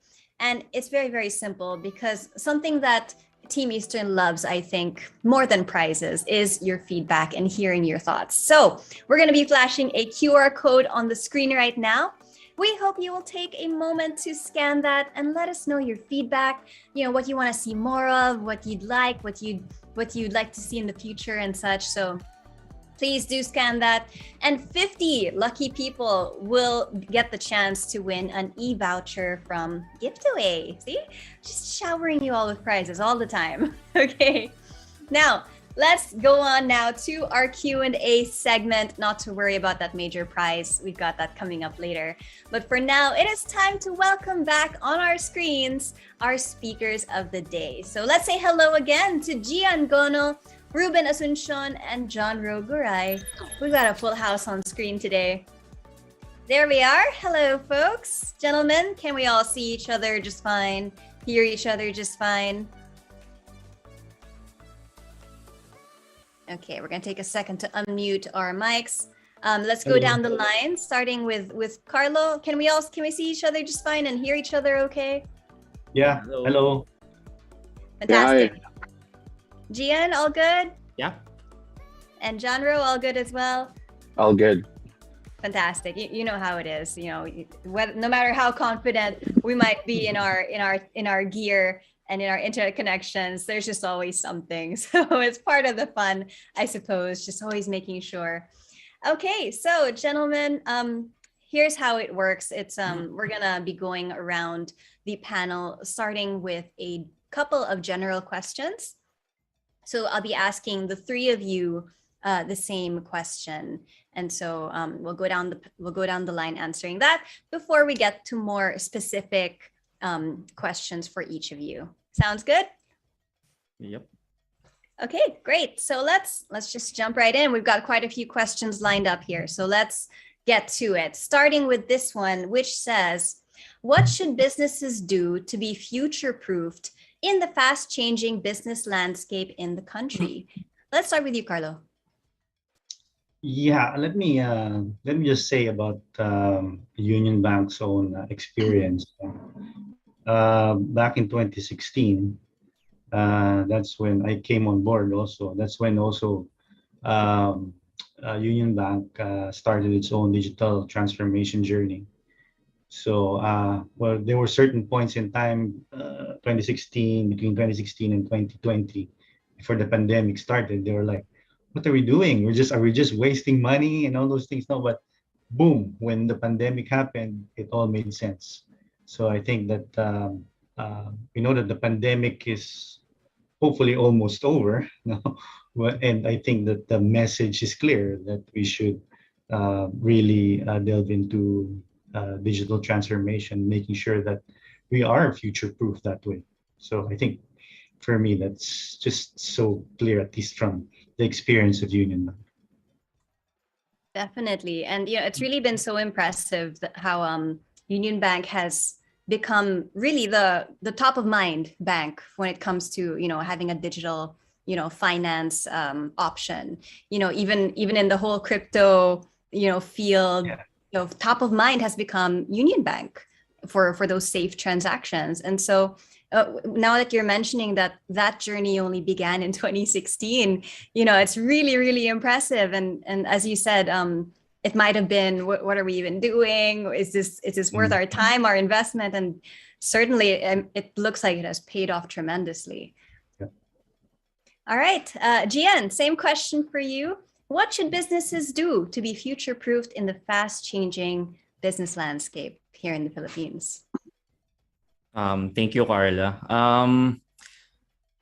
Businesses should consistently assess their systems and processes in order to ensure that those are still effective and efficient, and especially gives them a chance to see what works best for them and what needs to be changed or to innovate, of course. As I mentioned a while ago during my presentation, business leaders should develop a mindset for innovative thinking to survive and be future-proof, as mentioned by Sir Carlo. And in this fast-paced digital world, it's about innovation, and technology is advancing more quickly than ever in this rapidly evolving world. So therefore, we must learn to adjust with it. So knowing the best tools or ICT solutions that you should have or you need to start utilizing is very important in the now normal, as it gives you more competitive advantage over competition and can accelerate a more resilient future for businesses. And as a telco and ICT solutions provider, Eastern Communications can definitely help businesses in that aspect. Thanks for that, Gian. And, I think here at eHuddle, we've been doing this for a while now. And, seeing how the conversation just keeps on evolving, just keeps on, we started out talking about like that first response on how do we recover. And then now we've progressed into speaking and conversing about how it's about, creating strengths in this new situation. And, my perception is that, really a lot of businesses and a lot of, even individual endeavors, we're quite asleep here in the Philippines about digital transformation. We were so comfortable, for example, being cash-based or being all these older ways or the original ways of doing things. So to see that digital transformation, innovation happening, and for Eastern and Union Bank and all these organizations that we're partnering with on eHuddle, to be at the center of the conversation is really so interesting. John Ro, same question. What can businesses do to be future-proofed? Yes, I think Carlo and Gian have already spoken about digital transformation a lot, and it really makes sense. But from where we sit at Cisco, we think that this kinds of innovations and transformations should focus on customer experience. Because right now, especially after the pandemic, this is when we have started to realize that all that talk about customer experience being the key driver moving forward for all types of businesses is really a reality. It's not just a concept that somebody came up with and wanted everybody to pick up. It matters a lot in terms of how much customers would want to transact with that particular business, whether it's a retail shop or a bank or a utility company. It's about giving customers as many options as possible to feel better about doing business with that company. And for financial institutions, there's a lot of options available there. It could be about branch banking innovation. We're seeing that globally, there would be a lot less people who would want to transact with their branches physically or in person, more than just like before. Globally, we're seeing that in 2018, an average banking customer would visit his or her branch 7 times a year, but this year it's projected to be down to 4, and we're continuing to see that downward trend. But beyond that, it's not just anymore also about making requests for changes in their customer information record online or through the app, but even making transactions, whether transferring funds, making an investment, having choices on where to put their money. These are things that financial institutions have to look into. I know that the core element of financial services is trust, because that's probably where everything is hinged, right? But we have to find ways on how to continue making those the transactions with financial services secure, but at the same time innovative enough that it's really convenient and providing the best possible customer experience for people.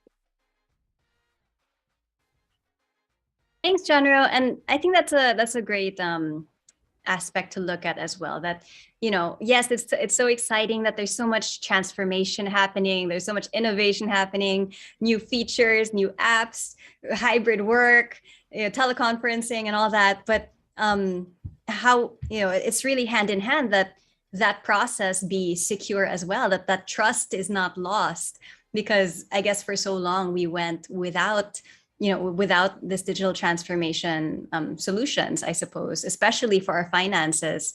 As you said, the number of visits is going down. People are transacting online, paying their bills online, etc. And so I think it's a very, very important and important to discuss that trust aspect, because if we lose that, then you could lose trust entirely in the whole digital transformation journey. So thanks for that insight, John Ro. That was our first general question for all of you. I have a second before we go to our individual questions. So let's hop to that right now. This one here says, what should businesses who are digitally innovating consider in choosing the right tech partner? Carlo, let's bring it back around to you.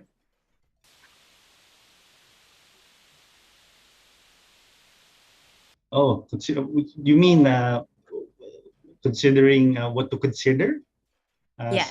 So when you're choosing your right tech partner in this whole digital innovation journey, what are the things to be considered? Yeah, I would like to summarize it in one word. I think from our experience, reliable. That's the word. Somebody that could, you want to be 24/7, and available all the time, anytime, anywhere. So I think the reliability is top of mind for considering a partner, a tech partner. And I think the guys in our in our bank that are in charge of that have been very meticulous in doing that, and I think that pretty much you see the results anyway. So yeah, I think reliability, just being there all the time when it's needed, especially when needed the most. Thanks, Carlo. I think that's a great choice to sum it up very succinctly. I think that, it's such a big gripe here in the Philippines in particular, the reliability of your services, and just to know that you can rely on these tech partners, and yeah, as you say, maybe 24/7, even accessible, responsive, really, I think takes a big load off of your shoulders to be able to have that with your partners. And I think it's because of the fact that in Union Bank of course, we put the customer first, no? And customers are very important to us, and they would want to be Union Bank to be reliable as well. So yeah, that equates to, of course, getting a partner that is of the same framework and mindset. For sure, and I really see the parallel here with Team Eastern, because one of their battle cries, or one of their slogans, really is high tech and high touch. You've got the good technology, you've got the good infrastructure, but you don't want to lose that human element, that connection with your customers. So Gian, maybe you could give us your perspective on this one, since there's some really good parallels here with what Carlos shared about Union Bank. Yeah, thank you, Carla.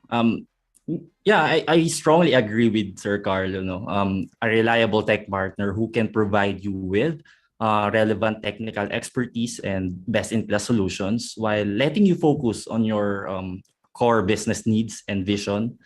And here at Eastern, when a company wants to improve a process, add a new solution, or completely change existing business models, for us working with, for me, working with third-party organization, whether a tech or ICT provider that have already built a viable solution, or for other companies, or that have proven a track record, should be highly considered. That partner should have the products and solutions that will address your company's pain points. Aside from that, it's also important to know their competency and the quality of their offerings. So their products and services should perform satisfactorily and should consistently deliver. And lastly, for me, the most important factor to consider is, aside from that, from being reliable, is if the tech or the ICT provider you are targeting to partner with possess an exceptional customer service.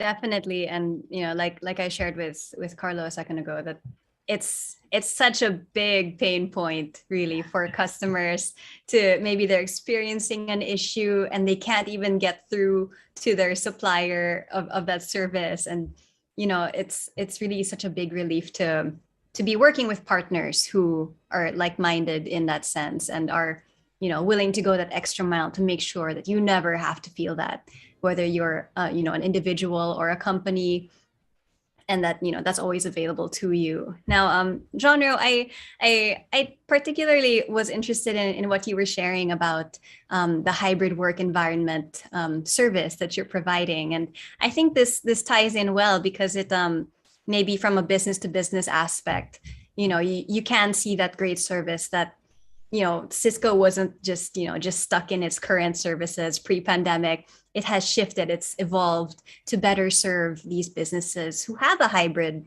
work environment. So maybe could you share us your spin on this question on choosing the right tech partner? Okay, so it's easy to say a lot of things, use a lot of adjectives about it, but I think number one would be, looking at the breadth of portfolio of a tech partner. That would give you an idea of where that tech partner would like to bring you as a customer to or a partner to, whether it's hardware or software. It's all about how innovative and how expansive it can cover the relevant use cases for customers. Uh, for example, at Cisco, what many don't know is that we are actually the sixth largest software company in the world already, and that has been a huge pivot from just 6 7 years ago. We used to be known as just the hardware company, your routers, nothing sexy. It's all about just having a hardware out there connecting to a network of a business. But now we have expanded so much and strengthened a lot of that to make sure that it complements, whether it's just about providing those hardware routers to providing you with software that helps automate a business, to other tools or applications that allow you to leverage on the cloud, and at the same time provide you with AI and machine learning capabilities to help you uh, be more responsive to your business needs and to your customers' aspirations. Now, at the same time, I think one of the things that makes sense in choosing an IT provider is whether they have a focus in terms of being inclusive across all customers. So for businesses, one size doesn't fit all. There could be bigger customers, there could be very small customers. So how do you serve them? If a tech company just focuses on large customers, then definitely there's not much flexibility in terms of like empowering more people. But if you see that a tech partner has a motion around how can we make our technology, our excellent technology, accessible even to the mom and pop shop there in the countryside, uh, then it says so much about the possibilities that can happen and the amount of resources that that company is also investing to make sure that everybody is empowered. Now, an example of that would be managed services and different consumption models. In the past, technology is also all about just spending for it upfront. But now, um, companies like Cisco, for example, have reinvented the way you would consume these technologies. It's not about upfront consumption anymore. There are, recurring services which very well match the managed services model of telcos like Eastern, and that's why we've been partnering with Eastern and other leading service providers around the world to make sure that these technology solutions do not just stay stuck with the large enterprises, but go all the way to the smaller businesses around the world. Thanks so much, Jonro. I really like what you said about how basically that good service and good tools should not be for the few. I think it's a great goal to have to make it more and more accessible to more and more people, and choosing partners who believe in that as well. I think is just really the way to go with things. So thanks for that, gentlemen. Those were all of our general questions. Now I've got one for each of you now. Let's bring things back around now to Carlo. I have one for you here, and it says, given the challenges that our country is experiencing right now, why many businesses are still willing to invest and spend? I suppose, why are many businesses still willing to invest and spend according to the latest BSP Confidence Index report? Why is that? Well, that basically, I think the underlying premise why businesses are, at least local businesses, are still very, I would say, they're quite excited in terms of that survey from the BSP. It's because of the fact that a lot of the turmoil is actually externally driven. And we know that less the pandemic, which hit our consumption, which, by the way, is about 70% of our economy. And so If you look at that way, you're basically your economic activity supporting you domestically. Well, at least 30% or so is from the outside. So at least majority of it is grinded within. Therefore, I think that's why businesses are actually seeing it that way, and that once the headwinds from the external environment are have become muted, or at least in the next coming months, that would be a huge advantage moving forward, especially for the domestic economy. And we know that a huge chunk of economic activity comes from, at least from BPOs, comes from remittances, which, by the way, in at least this, if I'm not mistaken, in 2021, I mentioned that they have actually increased their output. And we know that even during the pandemic, the remittances have been so robust that they haven't really gone negative. No? And even just the level of the peso today is more of an attraction for our OFWs to actually cash it in and consume. So I think that's where things are coming from the basic parts of the economy. Thanks for that, Carlo. And I really think that having you here on board today is really shedding a lot of light on some very real and very current, maybe worries, concerns that businesses are having. And so I think this has been very insightful. So thanks for that. Gianro, I've got a question for you here, and this one here says, since being future-proofed has been mentioned during the talks, how can SD-WAN be of help for businesses to be future-proofed and to be resilient in case of another crisis or another disruption? Okay, so what's good about SD-WAN is it's a future-proof solution to the wide area network of businesses. This goes especially true for businesses with a lot of branches, like banks, financial institutions. This allows as well for the flexibility to leverage on what's available in the cloud, whether it's Amazon, Microsoft Azure, Google Cloud. That's where the direction of all these businesses are going to, and a lot of the software as well are on the cloud already. And so with SD-WAN, that makes the automation of your wide area network or the branch network better. It improves the experiences as well of your branch staff, for example. It also opens up a lot of opportunities to make your branch operations more engaging for your customers and visitors there, giving them access to technologies, utilizing the wide area network that's powered by SD-WAN. More importantly, at least from a Cisco lens, the Cisco SD-WAN is built with the security in mind.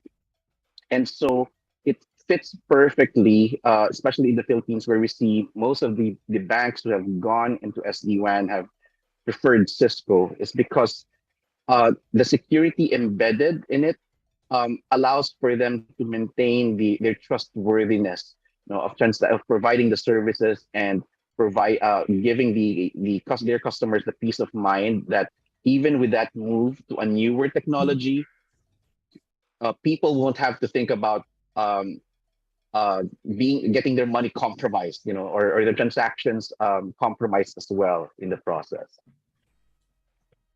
Thanks, Gianro. And given the history of Cisco and how far you've come, as you said, from just the hardware, and now here you are in the space of cloud and security, and really to be able to have a trusted name for this that's been around for this long, I think it gives a lot of peace of mind to your customers, to your partners, that this is a constantly evolving space. Threats as well are constantly evolving, always waiting at our doorstep. And so to know that, I think that your partner is always, future proofing, and even now preparing. And for all of us here, all the organizations represented here, that you are constantly future proofing, constantly thinking about how to be more ready for the next disruption is really a big I think it's a big strength for everybody here today.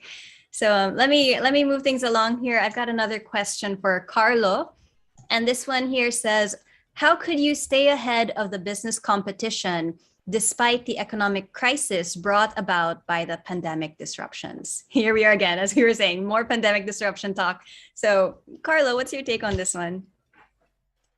Oh, well, that's a tough question. How can you stay ahead? Well,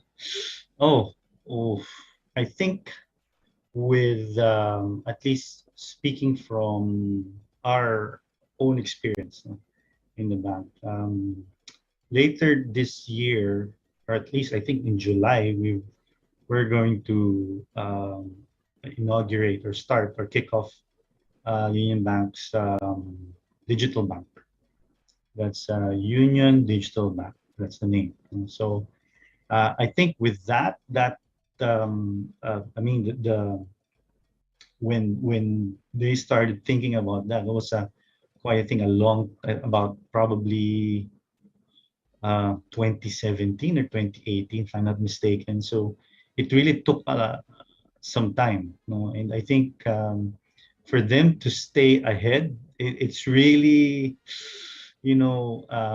looking for a moonshot. I think it all started with the moonshot first, moonshot of having a certain number of customers. If I'm not mistaken, I think it's around 50 million. That was the goal. That was the moonshot. Of course, there should be something out there that should be the goal, and something that's like so impossible. That's why it's a moonshot. And then you start thinking through it and trying to make it happen. I know it's something up in the air, but that's where it all starts, the innovation. Now, in fact, our innovation campus is almost done in Laguna, and that's where a lot of the baking, as they say, the ideas are going to be cooked, and encouraged, where people will go to the thinking minds, the people that want to, make a difference and let the ideas walk and talk and be built into something. And I think that's where it starts, with just, thinking of what they can be in the future. I know it's something big, it's something huge, but where else can you start? When you're bored, that's when you become innovative. That's what I say to my children. Are you feeling bored? That's good. Okay, think about things. Think about how you can use that boredom into something useful. So I mean, it's funny, but I think that's where a lot of great ideas come from, usually. So. Thanks, Carlo. I really like that moonshot expression that you mentioned, because it's your moonshot back in 2016, 2017 was going digital and taking banking online, and look at how much it's paid off now. So I think it's great to hear of Union Bank's future plans, and I think many of us here are going to be first in line, in the digital line, to be a part of Union Digital Bank. Thanks a lot. Okay, my last question of the day is for Gian. I hope you can wrap things up for us here. This question for you says, how could Eastern Communications help in the digital transformation journey of a company? Eastern Communications has been helping businesses on their digital transformation journey, and for them to provide quality service to their customers even before the pandemic pa. So through our ICT solutions and reliable connectivity solutions, which is greatly needed by businesses nowadays. And we recommend the best possible products and solutions that would best suit their business needs. We frequently study the market to check trends for a particular sector or industry, to confirm whether we have the right solutions to serve their evolving needs. So through that, we develop that solution or find the right partners like Cisco in order for us to fulfill that need. And moreover, Eastern Communications, aside from being a connectivity provider, also offers best-in-class ICT solutions. And one of these is cloud tech, which is the enabler of digital transformation that could help enterprises innovate their businesses. Also, and advanced networking solutions, as mentioned earlier by Sir John Rowe, which is SD-WAN. And we also have the hybrid SD-WAN, which is SASE, that can reduce the time to develop new products and respond to changes in business conditions or the competitive landscape. And since business have been accelerating their investments in innovation and digital transformation, cyber threats have also rapidly increased. That's why we also have cybersecurity solutions to protect their businesses from cyber attacks. So these are just some of the solutions available in the market right now and that we offer. And Eastern Communications could really help your business in the application of these new innovative tech tools and solutions. Thanks, Gian. And if I might just add my little personal experience to that, it's been just so fascinating, just in this time that we've had eHuddle as a show, and seeing even in this short time how much Eastern stays on their toes, is constantly evolving, constantly looking for new ways to be of service and in a quality way. It's been great to be witness to that. So thank you so much. Now, gentlemen, unfortunately, that's all the time we've got for our Q&A sessions. So we're going to go back around to Carlo. We're going to give our quick parting messages just to wrap up this segment. Carlo? Yeah, probably, for the people who are in this huddle, there are opportunities out there. It's always, every time a crisis happens, it's always an opportunity. I remember what my wife said to me this lunchtime. Said everything is not done. I mean, there's always something that you can do to improve on, and I think that that's a good way of embarking on a new adventure for businesses, especially now that we're coming out of the pandemic. Thank you, Carlo. We appreciate your time with us today. John Rowe, if you could give us your quick parting message. Sure, Carla. Well, again, thank you very much for having me here today, and for everybody in the audience right now. I think what Carlo earlier mentioned about how to take advantage of of the things that are happening right now and the opportunities that present to us. This is really a good time to look into what can disrupt our way of doing things.